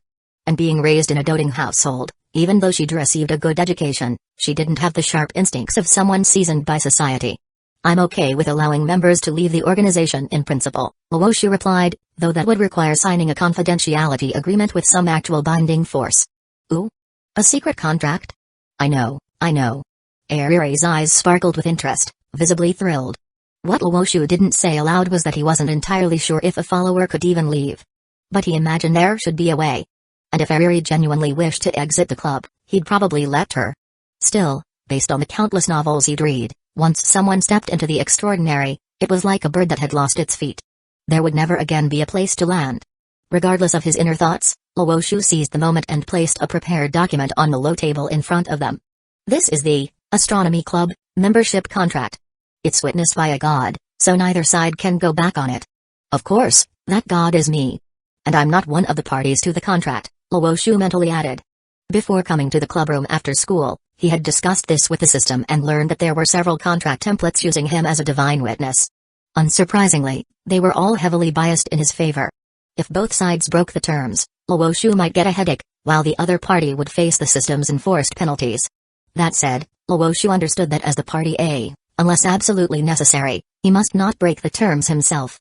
Otherwise, he'd lose the moral high ground of being a god who honors his word, which could cause his entire organization to lose cohesion and trust. When it came to handling things seriously, Luoshu didn't mess around. A real contract, huh? That's surprisingly fitting for a secret organization, Ariri remarked, surprised as she looked over the document on the table. Seeing that every benefit Luoshu had promised was listed clearly and without any deceit, the skepticism she had been holding on to quickly melted away. Even Kasamijoka Utaha couldn't help but chime in. Sometimes I wonder if this guy was just born for this. What kind of person prepares all this while the organization is still in its infancy? Salaries, benefits, medical support, mission funding and revenue. He'd accounted for it all. They had only fought a giant rat yesterday, and he was already thinking about the long-term structure of the club. Maybe it really was fitting to call him a god in the making. While he hadn't shown any particularly terrifying powers yet, his mindset and approach were far beyond what any ordinary high schooler could manage. Utaha herself certainly hadn't thought this far ahead. Ariri signed her name on the contract, accepted the red wax seal that Luoshu passed her, and pressed her fingerprint onto the document. All done. So, what happens next? Are you going to awaken my power now? Luoshu confirmed the contract had taken effect, then mentally called to the system. System, we're ready. Begin the process. Request received. Energy collection module activating. Commencing blessing ritual. Before Ariri's widened eyes, a silvery blue arc of light appeared beneath her feet. A circular formation with intricate symbols. Vaguely resembling a stylized sun. Gradually materialized. No way. This is really happening. She murmured, trying to piece together the fragments of her shattered worldview. Then came the ding of a system notification in Luoshu's mind. Congratulations, host. Your follower, Sawamura Spencer Ariri, has awakened an excellent tier ability, Shapeshift, huh? Excellent? Luoshu raised an eyebrow in surprise. He had learned from the system that abilities were ranked as common, excellent, elite, heroic, demigod, and so on. Coincidentally, his own current best ability, Wind Elemental Control, was also rated excellent. Which meant Ariri's ability was on par with his. Wait, Ariri's aptitude is this high? The system notifications continued. Congratulations, host. You have acquired your second follower. Awarding 9,000 points, the system automatically converted the energy into points to align with the terminology he used with his followers. Congratulations, host. Your monthly point income has increased to 400. 400? Utaha was only giving me 100 a month. So Ariri is generating 3 times as much? How is this even calculated? While Owoshu puzzled over the numbers, Ariri slowly opened her eyes, blinking through the lingering brightness of the ritual. With a slightly dazed expression, she raised her hand and muttered, "Did I really just gain a superpower?" After a moment of hesitation, she took a deep breath and activated her newfound ability, Shapeshift. In the blink of an eye, her golden hair turned jet black. Her body grew taller and more mature. Her facial features shifted as well. More refined and elegant. And her ocean blue eyes became a deep crimson. Within 2 or 3 seconds, Owoshu found himself staring at a shorter, younger version of Kasumijoka Utaha. He glanced awkwardly at the real Utaha, then back at the look-alike.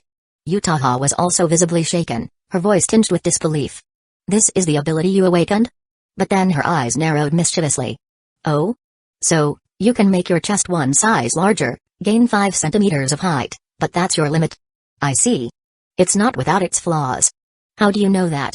Mini Utaha stared at her with wide, disbelieving eyes. "Ah, I think I forgot to mention." Utaha casually brushed her bangs aside and gave a sweet smile. "My ability is called mind reading." "Huh?" The shock hit Ariri like a brick. With a startled thump, her transformation collapsed, and she reverted to her original self. Her eyes rolled back as she passed out cold. Owoshu immediately leapt up. "What happened?" Utaha, who had just finished reading her every thought, replied with an odd expression. "Apparently, one of the drawbacks of her ability is that her emotional state can't fluctuate too much." "Well, that's awkward." Owoshu glanced at Utaha, who looked back at him with the same bemused expression. And just like that, in the heart of the Astronomy Club's hidden base, the two of them stood in silence, locked in a wide-eyed stare. Chapter 15, Miss Utaha, the scapegoat you evil, conniving black-haired woman. On the slope near Toyosaki Academy, Sawamura Ariri, who had woken up not long ago and realized it was already close to 6 p.m., marched along with her bag slung over her shoulder, glaring furiously at the girl beside her. "Kasumijoka Utaha. Are you a child? Holding a grudge like this?" Utaha sighed with visible exasperation. "Didn't I apologize to you already in the clubroom? If an apology could fix everything, why would we need the police?" Ariri huffed, shooting Utaha a look that made it clear she considered her as her arch-nemesis. "As fellow club members, I don't think there's any deep hatred between us," Utaha replied calmly, glancing sideways at her with a faint, mischievous smile. "Unless... Are you scared? Scared I might read your mind and expose all your little secrets with my ability?" At that, Ariri's composure shattered. "So, you admit it? I knew it was you." "Huh?" Utaha blinked in confusion, unable to follow. Ariri stomped her foot in frustration, then glanced around warily before lowering her voice. When she saw the nearest person was across the street, she hissed, "I just couldn't figure out how Owoshu knew that I was Kashiwagi Iri. So it turns out you were the shady mind reader feeding him intel." "Wait. What?" Utaha's expression twisted into pure disbelief. She had just been hit with a metaphorical flying pan. Blindsided and scapegoated for something Owoshu had done himself. Why was she getting blamed for his reveal? "See? You're speechless now, aren't you?" Ariri scoffed, her eyes practically saying that proves it. "You didn't just pry into my heart, you even scared me into passing out. Unforgivable. I'm not letting this go." "So, you're really blaming me?" Utaha murmured, stunned. She truly hadn't expected to be saddled with this absurd accusation. But even if she wanted to deny it, she had no solid way to clear herself. After all, if she were in Ariri's shoes, she'd probably assume the same. Talk about awkward. Under Ariri's intense glare, Utaha had no choice but to follow her silently into the nearby park just outside the school. There, sitting at the edge of the fountain, was Owoshu. He had likely arrived ahead of them using wind manipulation to sneak in unnoticed. Owoshu raised his hand in greeting and flashed a bright smile. "You know, people still lingering around campus are buzzing about how the two beauties of Toyosaki left school together. So, ladies. Any thoughts?" "Humphrey." Ariri turned her head away, clearly irritated at the idea of being lumped in with Utaha. Meanwhile, Utaha sighed and redirected her frustration toward Owoshu. "If you hadn't been trying to avoid attention, you could have just left school with us. You said it yourself. I was avoiding attention. If I had walked out with you two, wouldn't that defeat the purpose?" Owoshu replied, rolling his eyes. Then he reached into his pocket and pulled out 2 finely crafted silver bracelets, tossing them toward the girls. "Catch. X2." Both Utaha and Ariri scrambled to catch their bracelets. Once they had them in hand, they stared at Luoshu in confusion. "These are access passes to the base," Luoshu explained. "Normally, if you go to the classroom door and think about entering the base, you'll be transported in automatically. Beyond that, they also link to our internal system. So you can message each other or browse the internal forums. I've just credited your accounts with your first monthly 50 points. Oh, and they come with an emergency escape function. It costs 5 points to use, so I recommend keeping at least 5 in your account at all times. I tested it myself. It works. Though honestly, teleporting back from here and then running back wore my legs out," Luoshu thought. Airi and Utaha both examined their bracelets in astonishment. After poking around with the interface for a while and confirming the foreign projection appeared directly in their field of view, Airi slipped hers on and commented, full of admiration, "I have to admit, gloomy girl. You were right. Our president really does have some serious leadership talent." It hadn't even been that long since they parted, and he was already rolling out high-spec gadgets like this. Was Luoshu secretly some kind of magical version of Doraemon? Now, don't call me gloomy girl. At least show some respect and say Kasamijoka-senpai, okay, Sawamura-san? Utaha retorted lightly, then turned to Luoshu and asked, "So, how many points did these bracelets cost?" Luoshu stood up and brushed the dust off his pants. "About 1,000 points each. Not too bad. Think of them as extra benefits for official employees." Utaha gave him a look full of resigned affection. The kind of look a wife gives a husband who's always blowing money and leaving her to clean up the books. He hadn't even seen a return on investment yet and was already throwing points around like they were pocket change. Standing beside them, Airi gave the two a sideways glance, her expression shifting as realization dawned. Wait a minute. Are these two involved with each other or something? Even though she had learned earlier that Luoshu and Utaha had a superior subordinate relationship, the way Utaha was talking now, she clearly didn't see herself as an outsider. That line alone had enough subtext to fill a 200,000-word romance novel in Airi's imagination. Luoshu, meanwhile, was trying not to dwell on the odd flutter he felt at the sound of Utaha's voice. He waved it off and addressed both girls, "All right, you've got your bracelets. I'll be heading off." "Where to?" Utaha asked on reflex, only to catch herself. "Right." Luoshu had his own home and didn't have to go back with her. "To work." Luoshu shrugged with a sigh. "I dipped out of my shift at the bookstore yesterday, so I need to explain that to the manager. And submit my resignation while I'm at it. A leader of a secret supernatural organization. Still working a bookstore job," Airi couldn't help but marvel at the absurdity of it all. She, the straight-A student and closet jinchai artist, he, the mysterious club president moonlighting as a bookstore clerk. The world really was a strange place. And as Utaha realized she might be getting a little too attached to Luoshu, she tried to play it cool. "Oh, I see. You've got proper business to take care of. In that case, I won't keep you. Take care, senpai." "I will." That exchange sounded a bit too domestic, Luoshu muttered mentally, then waved to them and turned to walk out of the park toward the train station. As his figure receded into the distance, Airi watched him go and asked, "So? This is where we part ways?" "Yep. And you should probably take some time to sort out your thoughts too, right?" Airi pouted at Utaha's response but didn't argue. The two went off in opposite directions. And so, the 3 founding members of the astronomy club each returned to their separate lives, going their separate ways from the park. The evening sun dipped below the horizon, and their shadows stretched long across the ground. As if nothing had changed. Yet something had already begun to shift. Chapter 16, An Unexpected Windfall on the Streets of East Capital in Japan. Luoshu was quietly conversing with the system via his internal mental channel. "So, you're saying that points are the embodiment of influence? And someone with a lot of points holds significant sway over society?" "Correct. However, that influence is only a potential. To actually exert it, the host must personally interact with others," the system responded with its usual sterile, robotic tone. "I see." Luoshu nodded thoughtfully. It made sense. Just like how he could use points to purchase abilities and give them to others. But that didn't mean he would. Influence, it seemed, worked similarly. He had the choice to use it or not. It all came down to his decisions. Well then, here's a question. If I rack up enough points, does that mean I'll keep getting lucky enough to start finding cash on the street? He had just paused in his steps, looking down at the brown wallet he had stepped on. Glancing around to make sure the street was empty, he bent down with casual nonchalance and picked up the wallet. Inside, he found 5 crisp 10,000 yen bills. 50,000 yen in total. The equivalent of nearly 2 weeks' worth of part-time work. That was no small amount. To his delight, the system gave him the answer he wanted to hear. As a protective mechanism, a significant portion of the host's influence, represented by points, is converted into a passive luck enhancement. Oh? So the more points I have, the luckier I get? That's actually amazing. Owoshu chuckled as he flipped through the wallet. Conveniently, there was no ID or anything that could help identify the original owner. Well then. Not like he could return it even if he wanted to. These points really are busted, he thought, opening the system interface to check his balance. Thanks to the recent club-related expenses, his total had dropped to 12,033 points. His bank account and wallet combined held just over 500,000 yen, covering the next 2 months of living expenses. Owoshu's parents had invested in a relative's business back home, so said relative sent him a monthly remittance of around 200,000 yen. It was enough for him to live comfortably in this notoriously expensive country. Found a quarter of my monthly expenses in one go. Suddenly, today feels a lot better.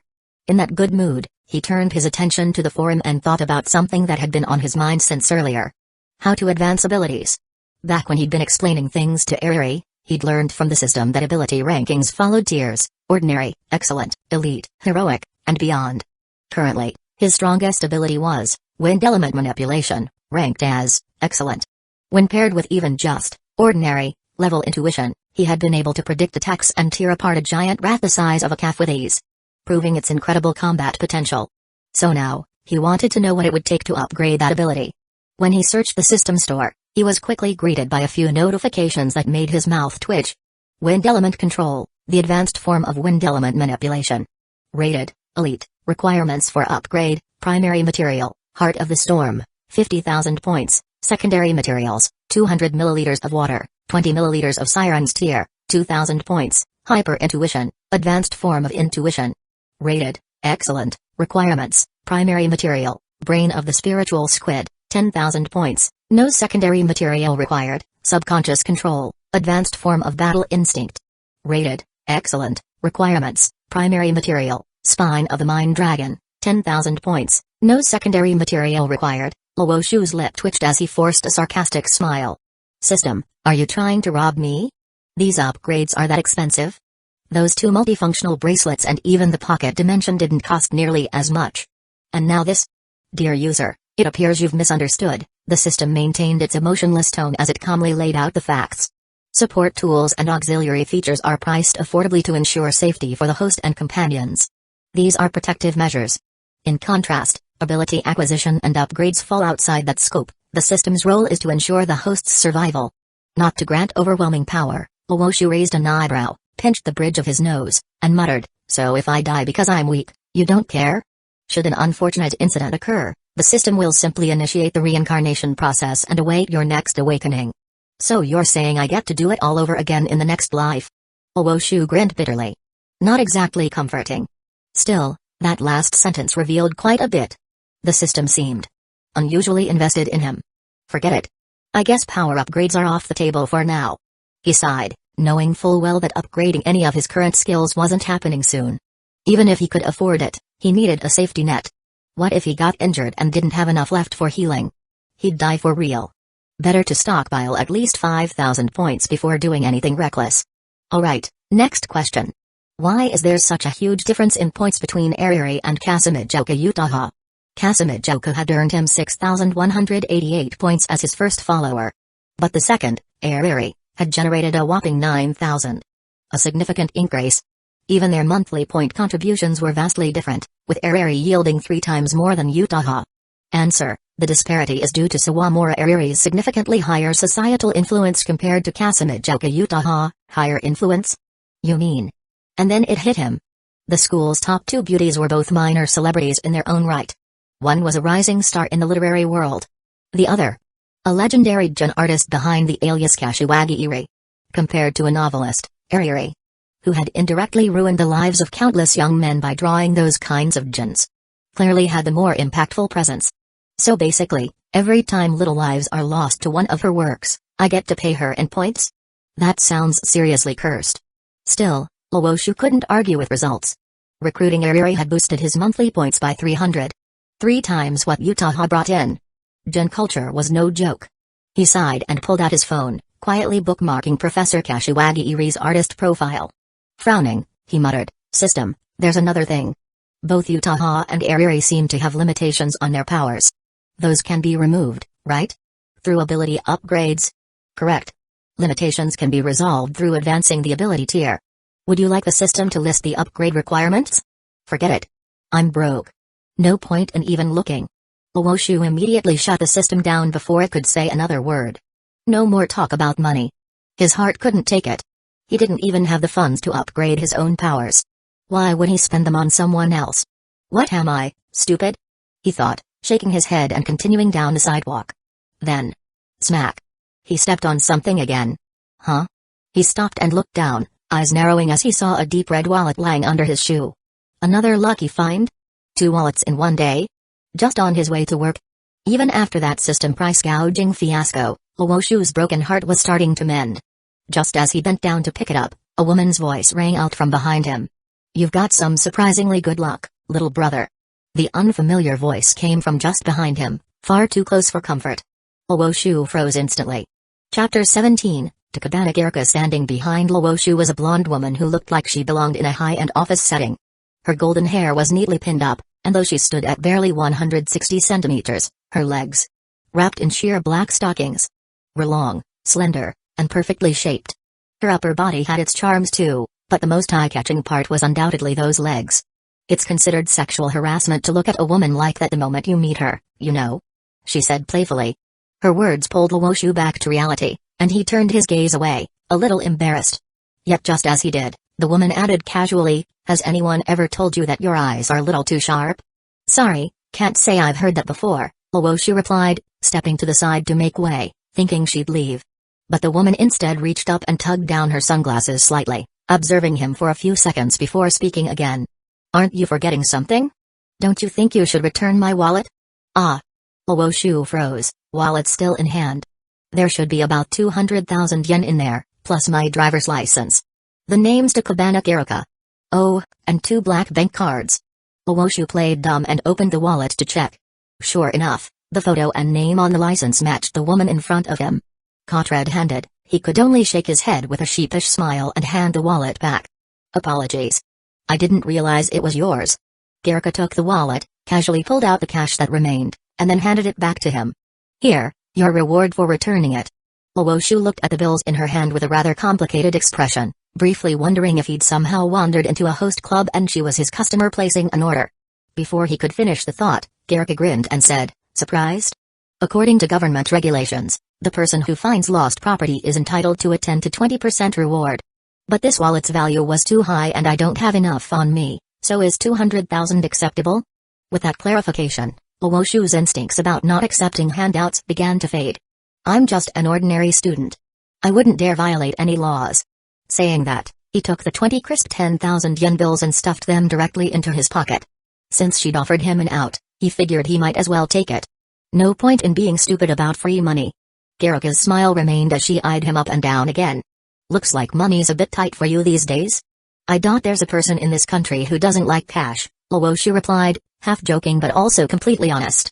Girka's lips curled upward, clearly delighted with that response. Then how about I introduce you to a well-paying job?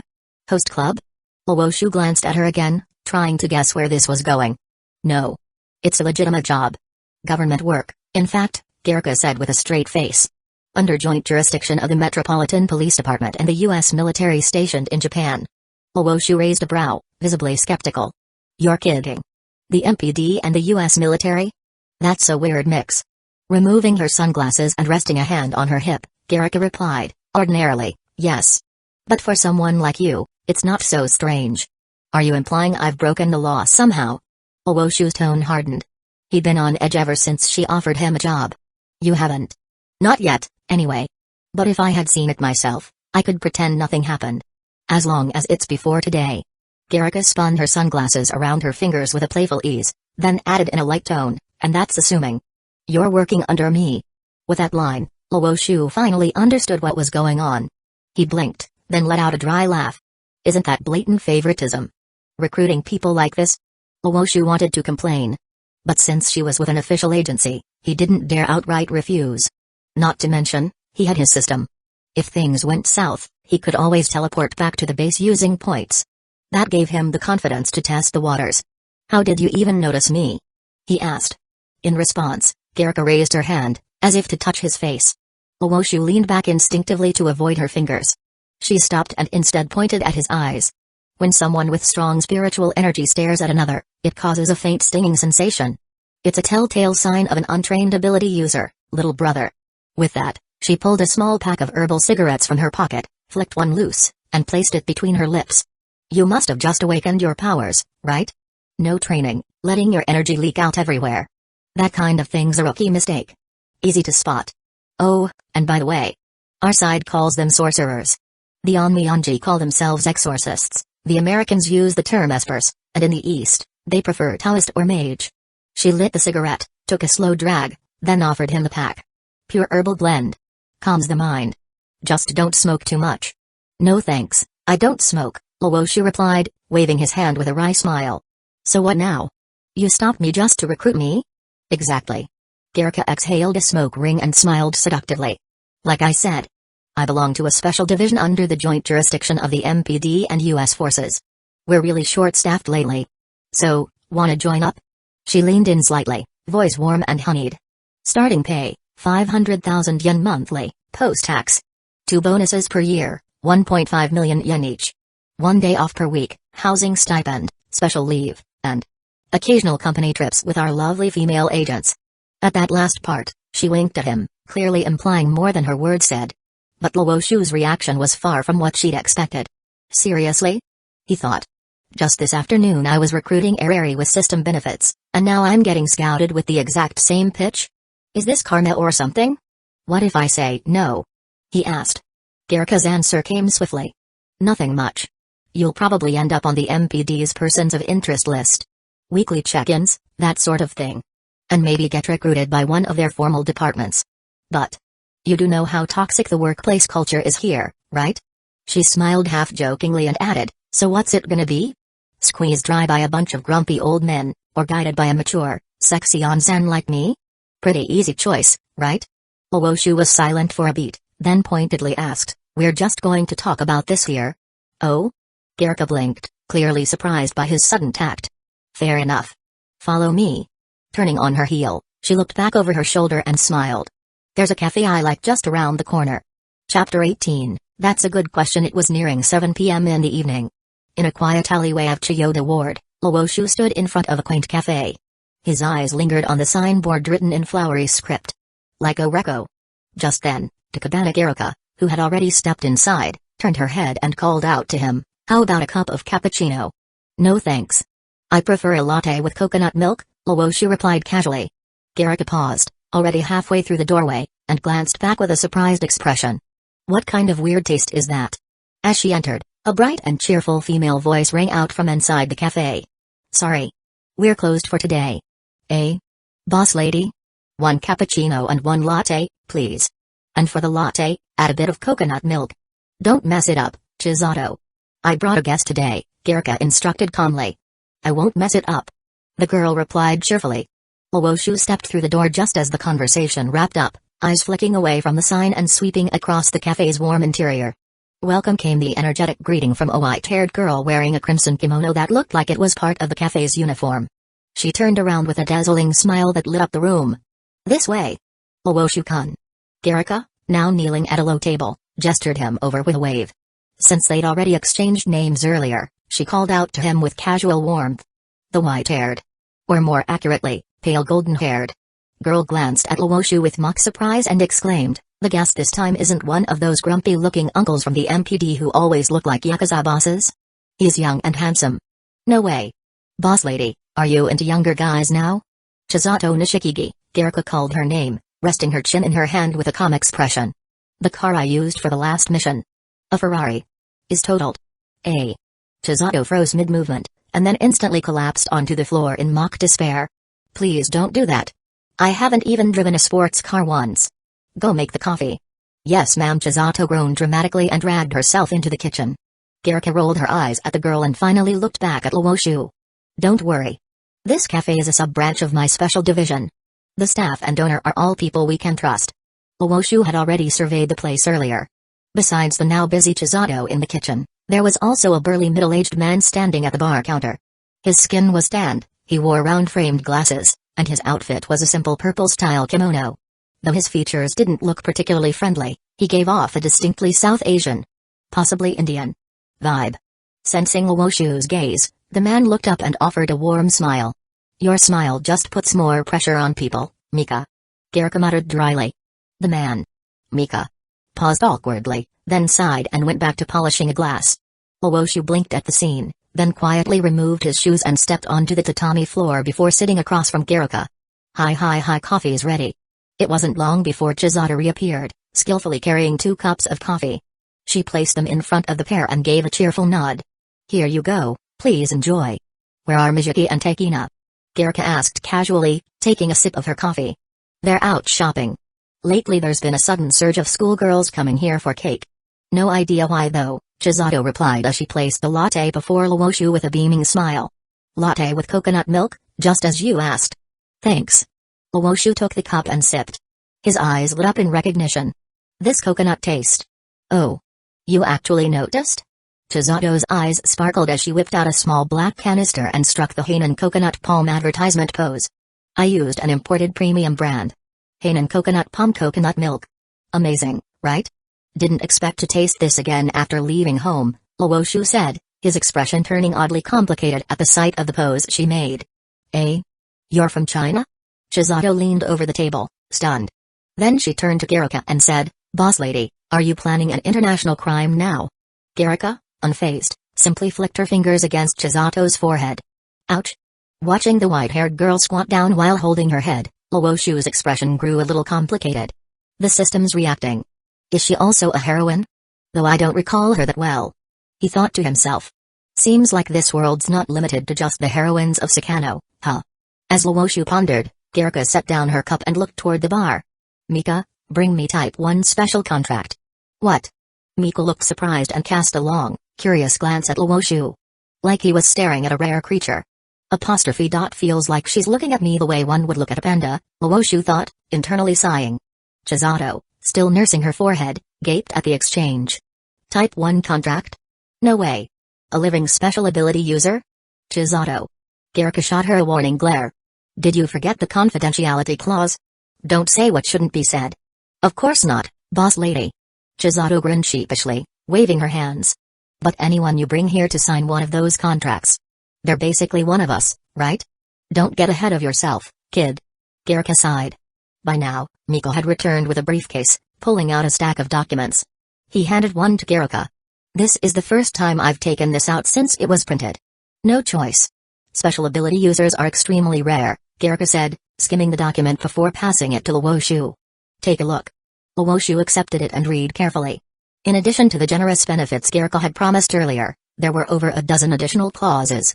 Special leave, marriage bonus, education bonus, child support subsidy, health insurance, pension plan, injury compensation. He paused when he read the injury clause. If injured in action and forced to retire, he'd be transferred to a technical post with an annual compensation of 15 million yen. And a monthly pension post-retirement? A staggering 1 million yen. He exhaled deeply. This is a job where you risk your life, huh? Exactly. That's why the conditions are so generous, Garika replied, resting her cheek on her palm. Her eyes narrowed slightly as she added, by the way, those benefits don't include special harvests. Those can be kept for personal use. Though they will be inspected. Luoshu fell silent for a moment, then asked seriously, you've said a lot. But you haven't once mentioned. Who exactly are your enemies? At that, Garika's lips curled into a smirk, her voice laced with amusement. Our enemies, huh? That's a good question. Chapter 19, the so-called Abyss secret organizations possessing advanced technologies. Ability users who have awakened powers and use them to commit crimes. And beings known as abyssal life forms. Entities that suddenly descend into our world, possessing immense destructive power. These are all our enemies. Or rather, it might be more accurate to say, they're subjects of study. As Garika stirred her half-finished coffee with a spoon, she casually explained the threats they faced. What do you mean by secret organizations? Luoshu asked curiously after hearing her overview.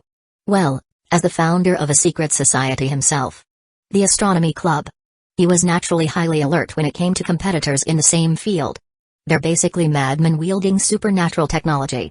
If we exclude the semi-official groups operated by various nations, The most infamous ones would be true celestial astronomy, which has been suspiciously active in recent years, and the Golden Dawn, which repeatedly caused major incidents across modern Europe. By the way, true celestial astronomy is particularly notorious for its blood rituals. They worship demons, and they travel across countries committing crimes to conduct these sacrificial rites, summoning all kinds of bizarre demons. They've always been designated high threat and are one of our top priority transnational criminal targets. Compared to them, the Golden Dawn is relatively mild. But their founding principle seems to be the collection of all mysteries in the world, which makes them obsessively eager for rare powers and technologies. If an ability user falls into their hands, even the best-case scenario is ending up in a lab being dissected. Just imagine an organization of mad scientists. Of course, here in Japan, there are also a few bizarre cults that, after accidentally obtaining mysterious artifacts, stirred up their own share of chaos. But since all intel on them is blocked by the Metropolitan Police Department, I don't know much. After hearing her detailed explanation, Luoshu looked somewhat awkward. Aren't you people part of the MPD? That question is a bit complicated. Garika gave a charming smile. Tell me, in this country, who do you think has more authority? The MPD, or the US garrison? That question left Luoshu speechless. So, don't tell me you guys. Yup. We're funded by the MPD, but we actually work for the garrison. That's the reality of the MPD's 7th Division. Special Data Sorting Department. Garika took a sip of her coffee with a smug look. The department goes by the code SDS. Of course, if it's easier for you, you can just think of us as special agents collecting magical items. Just don't expect us to be loyal to this country's government. So, under normal circumstances, members of our division aren't encouraged to interfere with regular MPD work. We have to preserve their pride, after all. That is, unless there's significant gain in getting involved. Luoshu raised an eyebrow. Are you even Japanese? Used to be. But I gave up that nationality 10 years ago. I'm American now. What about you? Funny coincidence. I'm not either. I'm from China, Luoshu replied calmly. Oh. No wonder. Garika smirked, her voice full of teasing. So it seems. Neither of us has any moral baggage, huh? In other words, they didn't have to feel the slightest bit guilty about undermining the local government. After all, they weren't even citizens. As for the US garrison, they didn't care who you were loyal to. As long as you paid them, they'd serve anyone. Garika, experienced as she was, had no intention of explaining the finer details of that dynamic. She simply waited to see when Luoshu would figure things out for himself. True, I don't feel bad about it. But if I cause too much trouble, I'll probably get deported, right? Luoshu said, half joking.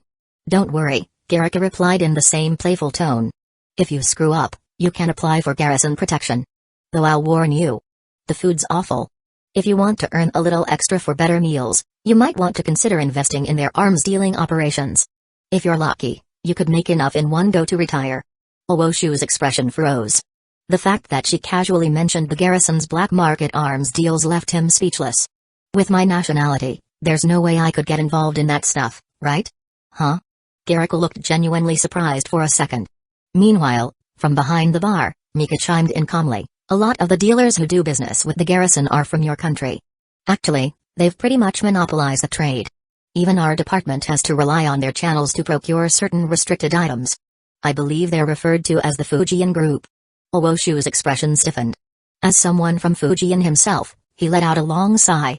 This world really is something else. So in this world, being from Fujian actually made him ideally suited to be an arms dealer? Suppressing his inner complaints, Luoshu lowered his gaze to the contract in front of him and asked, I get the secret organizations. I understand what you mean by criminal ability users. But these so-called abyssal life forms that suddenly appear in this world. What's their deal? To his surprise, Garika only replied with 3 words, we don't know. Then she added, or more accurately, even among the world's nations, no one has a definitive answer. But there is one group that's been spreading their own version of the story. Seeing Luoshu's dumbfounded expression, Garika calmly stirred her empty cup. The rhythmic clink of the spoon echoed as she sighed and said, according to them, the fundamental structure of this world is like a stack of abysses. Layer upon layer, endlessly stacked, like a millfill. They believe that the deeper you go into the abyss, the more powerful, the more otherworldly the forces become. Somewhere in the deepest layers, they say there's a world called hell. A place that mirrors the hell described in Christian mythology.